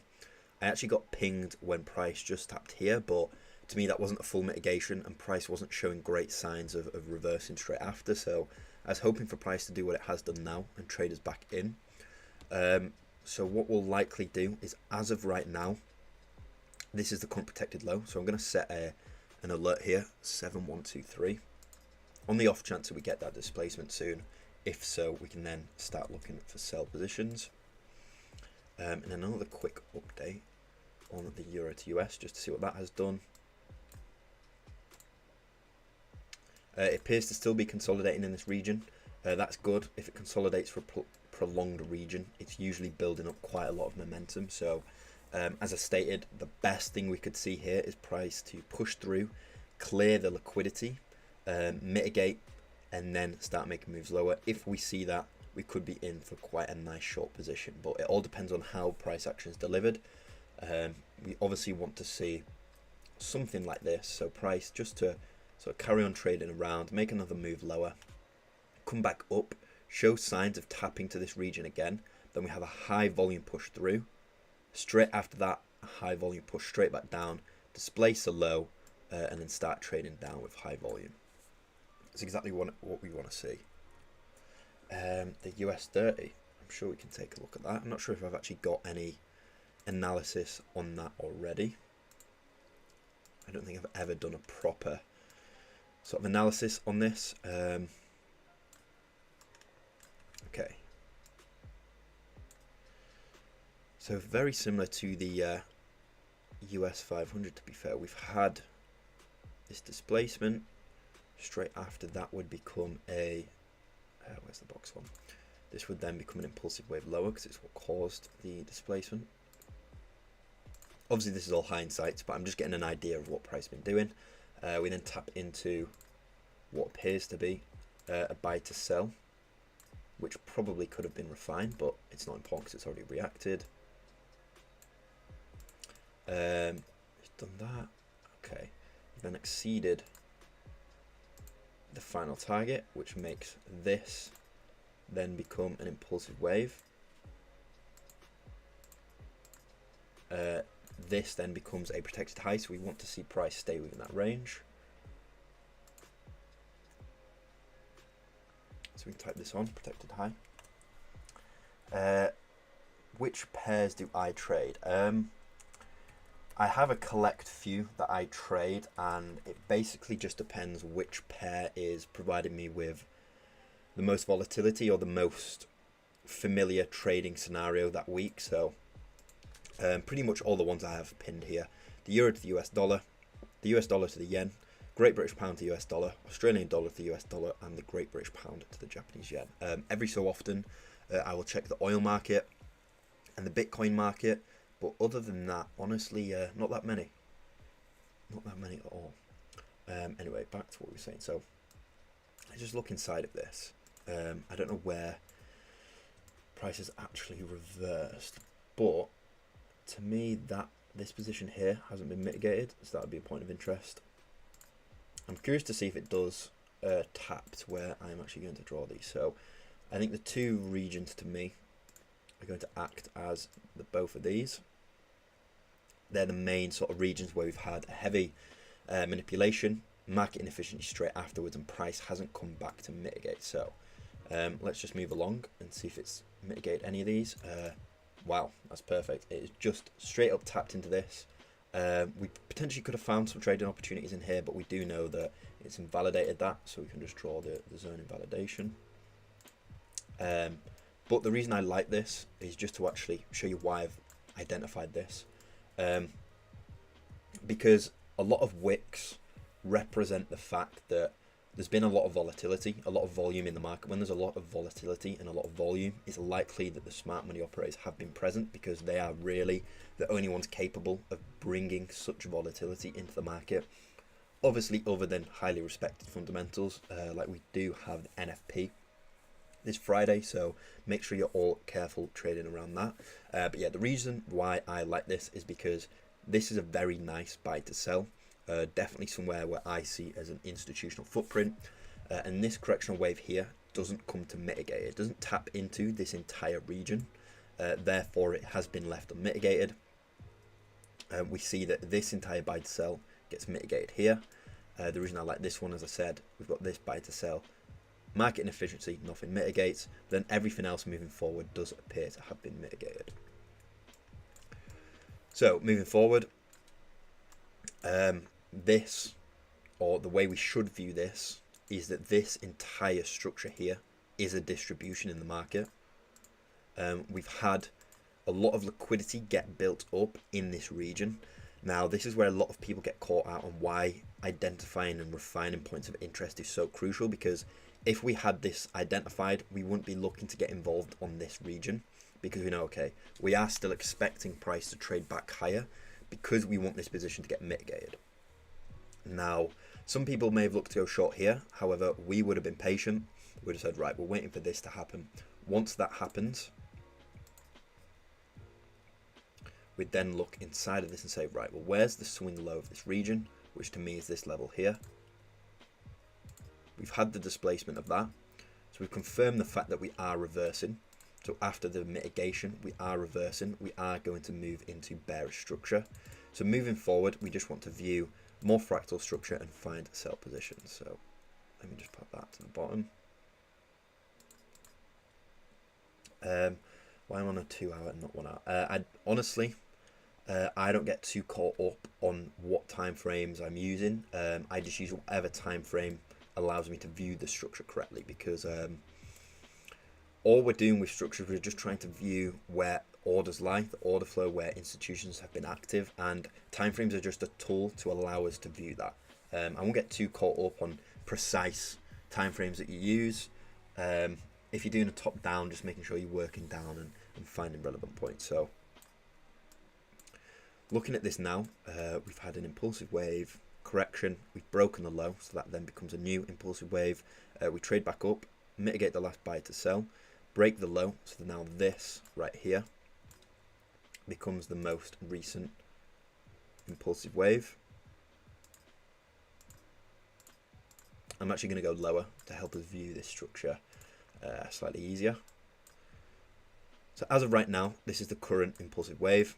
Looking inside of this, we have a very nice buy to sell where we've cleared what should have been a protected high. Straight afterwards, we've got market inefficiency, so I definitely like this as an institutional footprint as a point of interest. We may see price potentially reverse to, actually now I'm zooming in, I don't think I would like to see price reverse to any of that, because this mitigates that, and all of the position after this buy to sell, it's efficient structure where we've seen a lot of up and down movement. So I wouldn't actually like to see price reverse to any of these. Doesn't mean it can't, but I definitely wouldn't like to see so. If we break this, or what should be a protected high, we're more than likely going to put in a wider scheme correctional wave, with this being the impulsive wave itself. So if we break this high, that's then when we potentially look for a mitigation of this region. So that's the criteria we're currently looking at. If we hold this fractal structure, we're looking for a reversal from this point of interest. If we break the high, we'd then be watching for price to come up and mitigate this point of interest. So that is my bias on the US 30. I hope that clears things up for you, LAGFX. If there's any questions about the analysis, then make sure to let me know. I haven't gone too in depth, but sort of given a very broad outlook on what I would like to see. And it's saying here we've had 400 different people view the stream, so anybody who is new here, thank you for joining, thank you for watching. We appreciate the support. As I've stated, this is our first proper live stream on the LAGFX channel, so any feedback, whether positive or constructive criticism, is highly appreciated. We're always looking at ways of excelling and upgrading the things we do, so please do feel free to give us feedback. Is it going to test the bottom? It could do. Similar to what I was saying with the S&P 500, the fact that we're getting so much rejection from this level, following my bias, yes, it may want to sort of make a move lower to find a region where it can introduce more demand to then go higher. It's tough to tell, but when it's at a point like this, this is just where I'm patient. I would just not look to trade this market until it's a bit more clear. So I just have my alert set at this level and pretty much just wait to see if it taps into that. I'd probably have another alert set at the low, so then it notifies me if we do actually break structure. Because if we break structure, then we've already put another impulsive wave in place, and this zone then becomes validated. Okay. Very good question. How would I have got entry confirmation here? This is where an argument can come, where you can decide yourself whether you prefer to look for entry confirmation or whether you would prefer to have a pending order. If you had a pending order, you'd have it at the bottom of the zone, you'd now be involved. But a very valid question, Ben. How would we even get involved? Because that is where it gets difficult. So let's replay. Hopefully it's going to let me fully view all of the structure. We'll get rid of this box so it doesn't interfere. Now, probably go slightly higher. I would just be viewing fractal structure. So looking inside of this right here should have been a protected low. So we've traded up, we've tapped into that zone, and then straight after that we've displaced. Now from here, once we've had that displacement, this is where it gets tough, but I would then be watching. We may actually have to replay slightly further back. Let's go to here just to see if there's anywhere I could have found an entry. Okay, so we'd just be following wave after wave. So right, displacement's happened here, so we wouldn't be looking to get involved until the displacement has been delivered. Straight after the displacement has been delivered, let's look inside. Displacement, okay, so this is a impulsive wave. I just keep doing this with every single impulsive wave, right? So we've got an impulsive wave. Now, yeah, impulsive wave. Inside of the impulsive wave, where it needs mitigating, we could argue that it's either going to be our last buy to sell candle, which is unrefined as of current, or maybe it was a position somewhere in this region. We could look on the 15-second if it's going to let me. I think it is. Yeah, so we can either take on a slightly higher time frame, like the overall buy to sell, which gives us a much broader idea of where we want to see price to go. But if we wanted to refine, which could be us over refining, we could have looked inside of this region or refined it all the way up to here. Obviously, price doesn't tap into any of the refined zones, which is why we have to be careful. However, what I would have done if I did refine this, let's just argue, so we'll get rid of that. You're going to have to bear with me. Somebody is at the door. I believe a parcel's here. So if you give me one moment just to go and collect that.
apologies about that.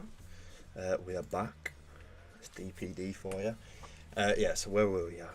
Yeah, so we could have looked at this, and when we go into fractal timeframes, we have to be very careful with points of interest, because we have to be much more lenient with a stop loss, because we're much more prone to liquidity sweeps like this. However, what we could have seen is that price has reacted to this level, evident by the fact that it's rejected from this region. And if we were to go even lower, like the 5 second, I don't think it'll let me, so I'm not even going to try, but we've had liquidity build up. So we've had inducement and momentum. We've induced sellers into the market here. We've had one more move up. We've shown signs that price does want to reject from the region one more time, but then straight after we've had an extremely high volume push up, so institutional control. And then straight after that, we've had a heavy push back down. We've displaced this low. So we could have looked to enter the second we displaced the low, as that's confirmation that we're starting to go lower. So we've had institutional control, a displacement, which is a sign that we're now going bearish. So to me, that's good confirmation that we're going short. So we'd have a stop loss above this high, potentially a bit more lenient with it if you have spreads. And then we can place this take profit wherever we fancy. Obviously, this is the short-term final target, so we could potentially look to partial there. If not, we'd obviously have this take profit all the way down at a higher time frame level that we were watching. Moving on, maybe you missed that. As I was saying, we're just looking over and over for impulsive waves. So the second we've reversed here, we understand that we have another impulsive wave from here. We can look inside of that impulsive wave and say, right, where is unmitigated? This wick right away tells me, okay, we have some unmitigated positions. Clear institutional control. For a wick that large, we need a heavy push up. Straight after, we need a heavy push straight back down. As I stated, only the institutions are capable of doing such a thing. So I'd probably use a 5 second to identify the exact position in here. The reason I don't want to is because when you replay price so far back, it doesn't always have enough data to let you go down time frame. So I'm worried that if I go to the 5 second, it will just mess up the replay. But I'd have probably looked in there as well as looking at this position, because this is obviously an institutional footprint. So they're the two regions I would have seen. I would have been wanting price to react to. But looking at it here, we see that price, we get some wiki rejection. So we know that price is respecting this level because we're having a lot of reaction from it. And again, as I said prior, when we're on such a low time frame, I'm typically just waiting. Okay, we've had a displacement. Let's now look to enter. We can go short the second we have displacement. Stop loss just above. Again, take profit wherever we want to see it. Again, maybe you missed an entry there. So we'll take the next impulsive wave. Obviously, we're doing this with hindsight. I'm not replaying price and seeing if it does play out. So obviously, it's going to be a lot harder when you're in the moment. Don't get me wrong. However, you should be able to understand the concepts I'm getting at. So again, look inside the impulsive wave. These are the points of interest I would have looked at. Okay, this time round, this is a slightly harder one to get involved with. Maybe we tried to enter here, we didn't get involved, maybe we would lose a trade. That is completely fine. We're not always going to have to, or not always going to find opportunities to get involved. So for example here, I probably wouldn't have been able to get involved in something like that. So again, I'd do the same thing where we would, gonna have to zoom out slightly for that, identify the next impulsive wave lower, like so. Look inside of that, we have a nice buy with some inefficiencies below. We could probably refine that to the top 50% of the candle. We see price taps in, but then begs the question, okay, even though price taps in, how do you know it's reversing? We could either wait for this displacement and just get involved the second we've had that displacement with a stop loss above, so on and so forth. Or we could have said, right, looking at this structure, we've got a structural low there. So the second that's been displaced, that's another area we could have looked to enter. I could continue doing this, but hopefully you sort of get the idea of where I'm going with this. We just keep, once we've got that confirmation, we know price is going to go bearish.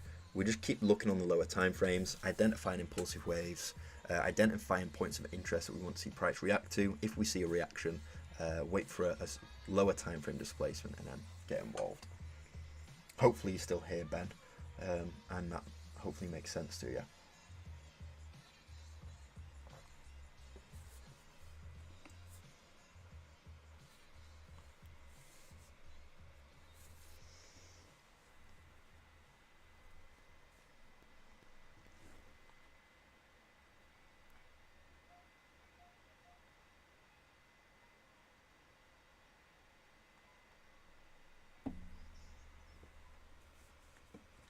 If anyone's here watching, if you could just throw something in the chat, just so I can see who's in.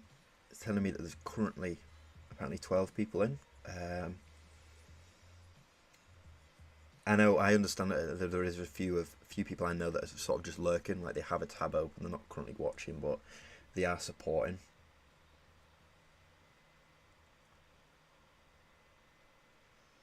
But yeah, Ben, if you are still here, apologies, I had to just run and collect the parcel just before, but hopefully what I've gone through there makes sense. I tried my best to make it understandable, because I remember that these were the questions I was asking myself back in the day, and no matter how difficult it does seem, like watching somebody else do it and seeing, like, you know, I remember watching the people I used to watch, and I'd watch them do this stuff, and it was so confusing, I'd never get it. But you've just got to trust the process, understand that it is going to come over time, and as I said before, my best advice is, the one thing that's going to teach you, obviously having a mentor is key, whoever that may be, but the other thing is just your own experience, trial and error in the market, just a lot of analysis, a lot of practice trades on demo accounts, and just find out what works with you, what works for you, and you sort of just get an understanding of what the market's like to do and what certain things mean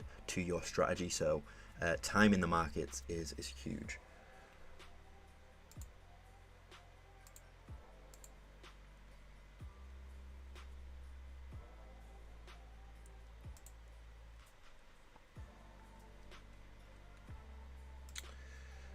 Okay, everybody, I think we may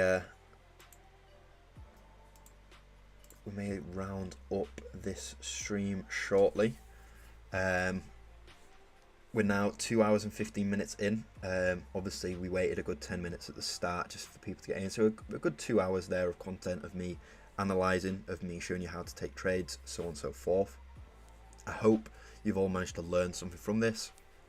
I do really enjoy these live sessions, so if it's something you'd like to see again, make sure to let us know. Give us some feedback, because me and Luke are very, very happy to try and make this a weekly thing, or even multiple times a week, just to try and give back to people. Obviously, we've just sort of running the group chats for a while, and we still are, don't get me wrong, but we understand that we said to ourselves the best thing that people need is much more interaction with us. So seeing messages come through, it's not the same as being able to come into a stream like this and chat to us one-on-one, be able to ask us questions directly, and see us actually analysing the markets properly, rather than just having an image that is explained. So yes, Ben is still here. Good stuff, good stuff. Yeah, Ben, I hope some of that made sense to you. I hope you managed to catch what I was running through there. It's very confusing, I know, but over time you'll understand, which is why the 3-box strategy to me is so good, because it just keeps reminding you of what you're looking at, what you want price to do, so on and so forth. So yeah, that is pretty much 3-4 ways that we could have got involved after the displacement was delivered. It all depends on the market condition. This is the way we do it when price is very, very volatile. So obviously it's moving down very heavily. We're not getting any wider scheme correctional waves. If there's not as much volatility in the market, that's when I'd then be looking at a more wider scheme thing and saying, okay, I'll just draw an example, because it's going to be confusing for everyone to understand. So if we have a move like this, we're having sharp impulses, shallow retracements, it's likely that price is going to have a wide scheme reversal to mitigate before going lower.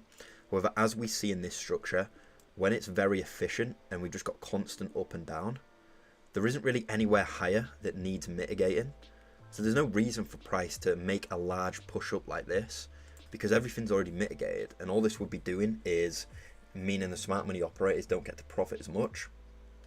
So if we see structure like that, where it's very efficient, it's less likely, not impossible, less likely that we have a wider scheme reversal. If we have a lot of market inefficiencies left, it is more likely that we'll see a wider scheme reversal. Because price has been very efficient here, that's why I wasn't too concerned about us getting blown out by a reversal higher, just because everything did appear to be mitigated. Oh, fair enough, Ben. Yeah, and I was thinking that because sometimes I do ask questions and it does take a good minute for them to come through. I think that is just streaming on YouTube. I think it is delayed, and also just the fact that I think it has to do with your bandwidth and your bit rate. I have decent internet, but where me and Luke live, it is in the countryside sort of area, so obviously the internet isn't as good as it would be given we were in a major city, which is unfortunate. But yeah, I think I'm going to look to round it up now. I think I've ran through everything I have. I've given you analysis. What we can do just before we go is let's take a look at the buy position Luke had. Okay, so it appears that it has hit stop loss for him.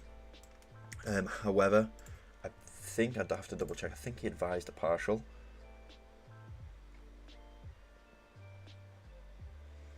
I'm not sure, but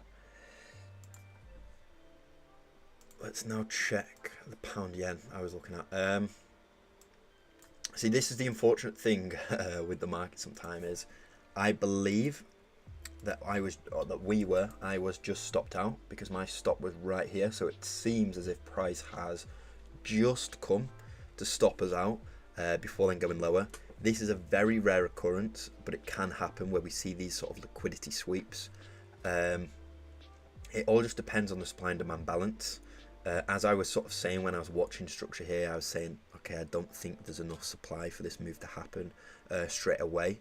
There seems to be a lot of demand still there. So when that happens, and when there isn't enough supply for that movement to take a lead, the institutions are likely going to find a way to manipulate more people at the market, because a manipulation means introducing more supply or demand, or just differentiating the S&D balance. So this stuff can happen. It's unfortunate when it does, but we just deal with it. Arguably I could have had a slightly more lenient stop, but I did add a couple pips on top of the swing high regardless. However, moving forward, we can still look to trade this. Now we've broken this low, so we've had this break of structure. This now becomes an impulsive wave on the right. My mouse is that sensitive, it never lets me get a straight line. Get rid of this replay bar. This would now become an impulsive wave. So we'll take that.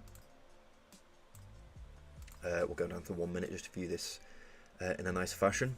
And we need to just see, we need to wait for price to actually reverse and displace the current bearish structure before we start looking for entries. But what we can identify already is that this is definitely a nice unmitigated position. It'd be nice to see price potentially react to that. On top of that, it seems like here we had a last buy to sell. However, it seems as if this wick potentially has come to mitigate that. But this is definitely a zone I'll be watching, so I'm going to set an alert at this level.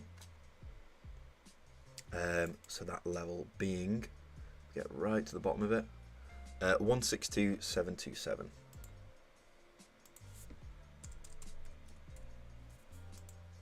That is a zone to be watching out for potential sales. And my advice to anyone when you're, especially if you're a smart money trader, just do what I was showing. When I was showing you that example, Ben, for entry confirmation, that is all we do with the market. So we just do our higher time frame analysis to get a bias to understand which side of the market we want to be on. We then wait for price to approach a point of interest. And as I stated, if we have recently reacted to a point of interest, we know that that is a good point to get involved in positions, because that's when the most volatility is in the market. So after we've reacted to this supply zone, it's a great opportunity for us to get in on sales. So we can look to get in on sales because we understand that our bias is for price to come down to this final target. So we can arguably get involved anywhere within this region and ride price down to this. A tool that I do like to use is, it is best to get involved in the upper 50% of the move. So for us to get involved anywhere in this grey box, so obviously this entry is inside the grey box. It's not life or death, you know. It's not that you can't enter inside of the lower 50%. It's just more ideal to do so in the upper because it gives us higher RR returns. It is within a point where more supply or demand is in the market. In this case, it's supply. And also B, we're much less likely to get caught out by larger scheme correctional waves. Yesterday when Luke was testing the YouTube, it seemed instant. Oh, fair enough. I have no idea why that is the case, unless there's some form of setting that I have on that actually delays it. I'm not sure, I'll have to look into that. So I'm going to type something into the chat now. I'll say when I enter. So I'm just going to put the word test. I'm going to press enter on the count of 3, and then I want you to tell me the second you're hearing me say enter. So 1, 2, 3, enter. And if you can just type in the chat anything as soon as you heard me say enter, then, and we can test just how long that delay is.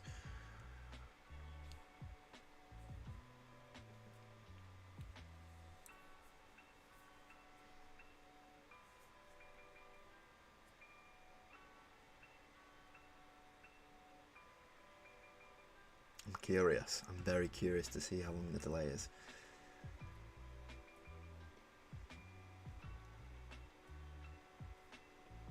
Okay, still going. We're still going. Wow, that's coming up to a minute, I believe.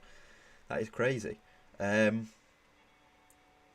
not sure as to why that is, actually. I'm not sure why we get such delays. I think it has everything to do with internet speed.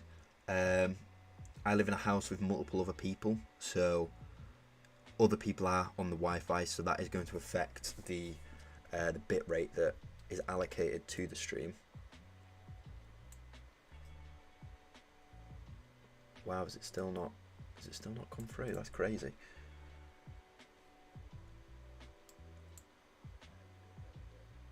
Oh no, to be fair, it's not, for me at least, it doesn't seem too delayed. I'm not sure if it's different for everybody else, but for me it's maybe like 15 seconds behind.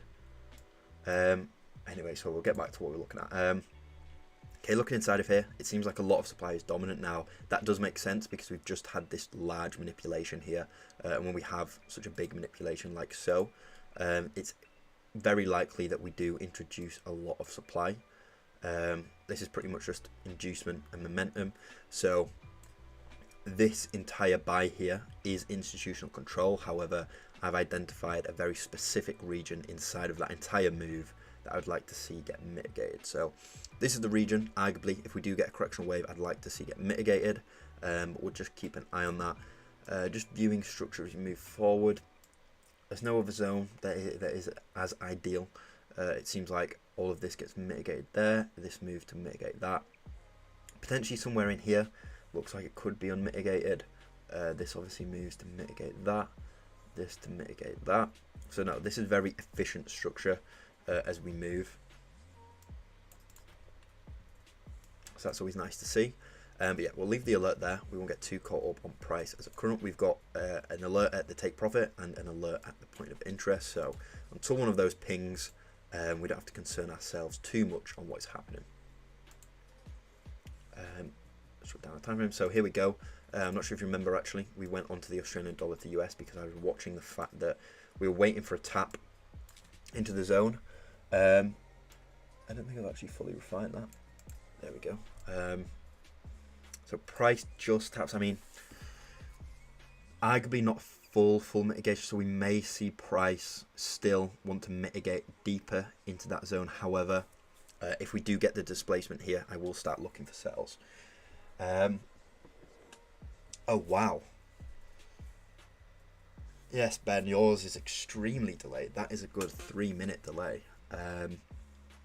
I'm not sure if that's for everybody or potentially just for you, because I'm watching it back on my. I just watched it back on my phone, and mine's maybe a 15 to 20 second delay, somewhere in that region. But now it seems like it's a good 3-minute delay. That is crazy. So right now for me it's 2:59.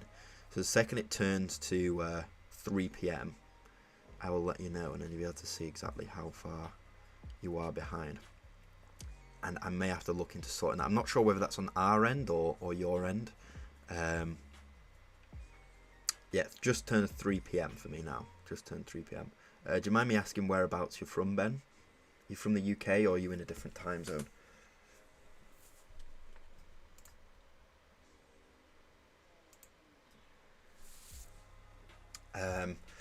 But regardless, just to let you know, I'm about to wrap up the stream. We've been going for 2.5 hours now, so we've got a lot of information across. I do now have other responsibilities to attend to, so we'll have to look at wrapping this up. But just a final rundown of what I'm looking at. Australian to US dollar has just tapped, or potentially has just tapped into there. I want a displacement of this region, so 0.7123. If we get the displacement, and then I'll then start looking for sells. And then once I start looking for sells, it'll just be the same thing that I was showing you, looking for impulsive waves, looking for points of interest, blah, blah, blah. If we don't displace this low and we reverse here, we could be looking for a deeper mitigation. If so, we can then look for sells again from the region.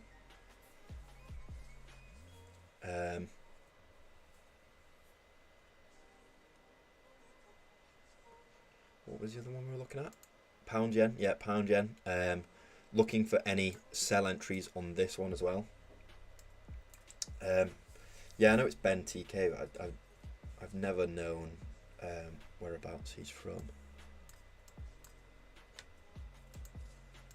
I assume you're in the same time zone as us, Ben, because you're usually sort of like able to watch all the stuff that we do and whatnot. So I'm going to assume so.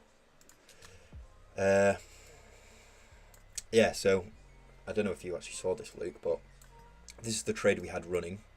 I've just moved it. And what happened is a very nice liquidity sweep, which is extremely rare to see. But I was saying that when the supply and demand balance isn't in the favour it needs to be, so there wasn't enough supply in the market, the institutions bring price up, manipulate more people out like myself, like banks manipulate other banks, which is a great example of what we've seen here. It's tough because I did add a couple pips on top of the most refined stop loss we could have had, but we're still taken out.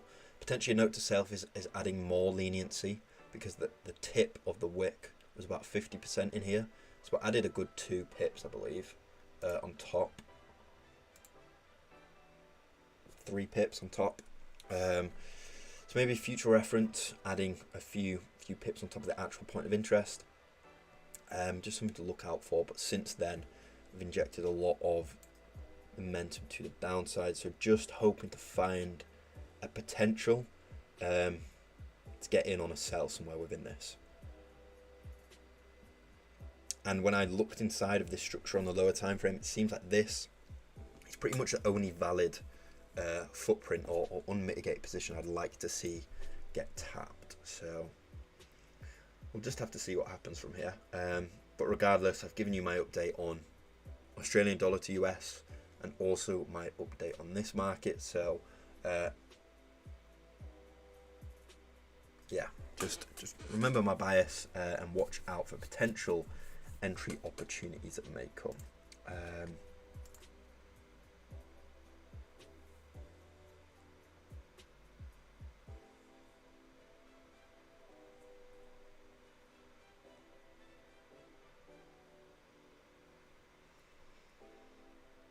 Oh, fair enough, right? Yeah, no, Ben's yeah. Yeah, UK around 30 minutes away from Birmingham.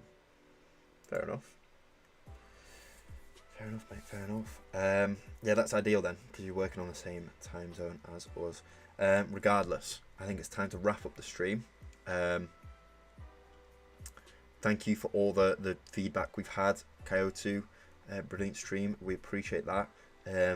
Be very nice to see you back again. As I was stating, we're hoping to do this more regularly and make it a more regular thing, just because it's a great way for us to interact with anyone who follows us or anyone that's new.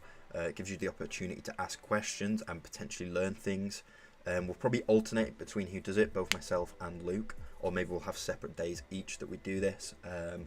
So make sure you stay up to date, make sure you subscribe so you get alerts when we do go live. And yeah, I appreciate everybody watching, and we will see you the next time we're live. If you want to stay up to date with us, make sure you're following us on Instagram, LinkedIn. You're in our learning lounge. We're always posting different updates. All of these links are always in a link tree that we usually have in the description or the bio of every video. But yeah, I hope to see you all back here the next time we're live. If you've got any final questions, put them in the chat and I'll type back to you. But no, we're going to get ready to end the stream up here. So thank you, everybody.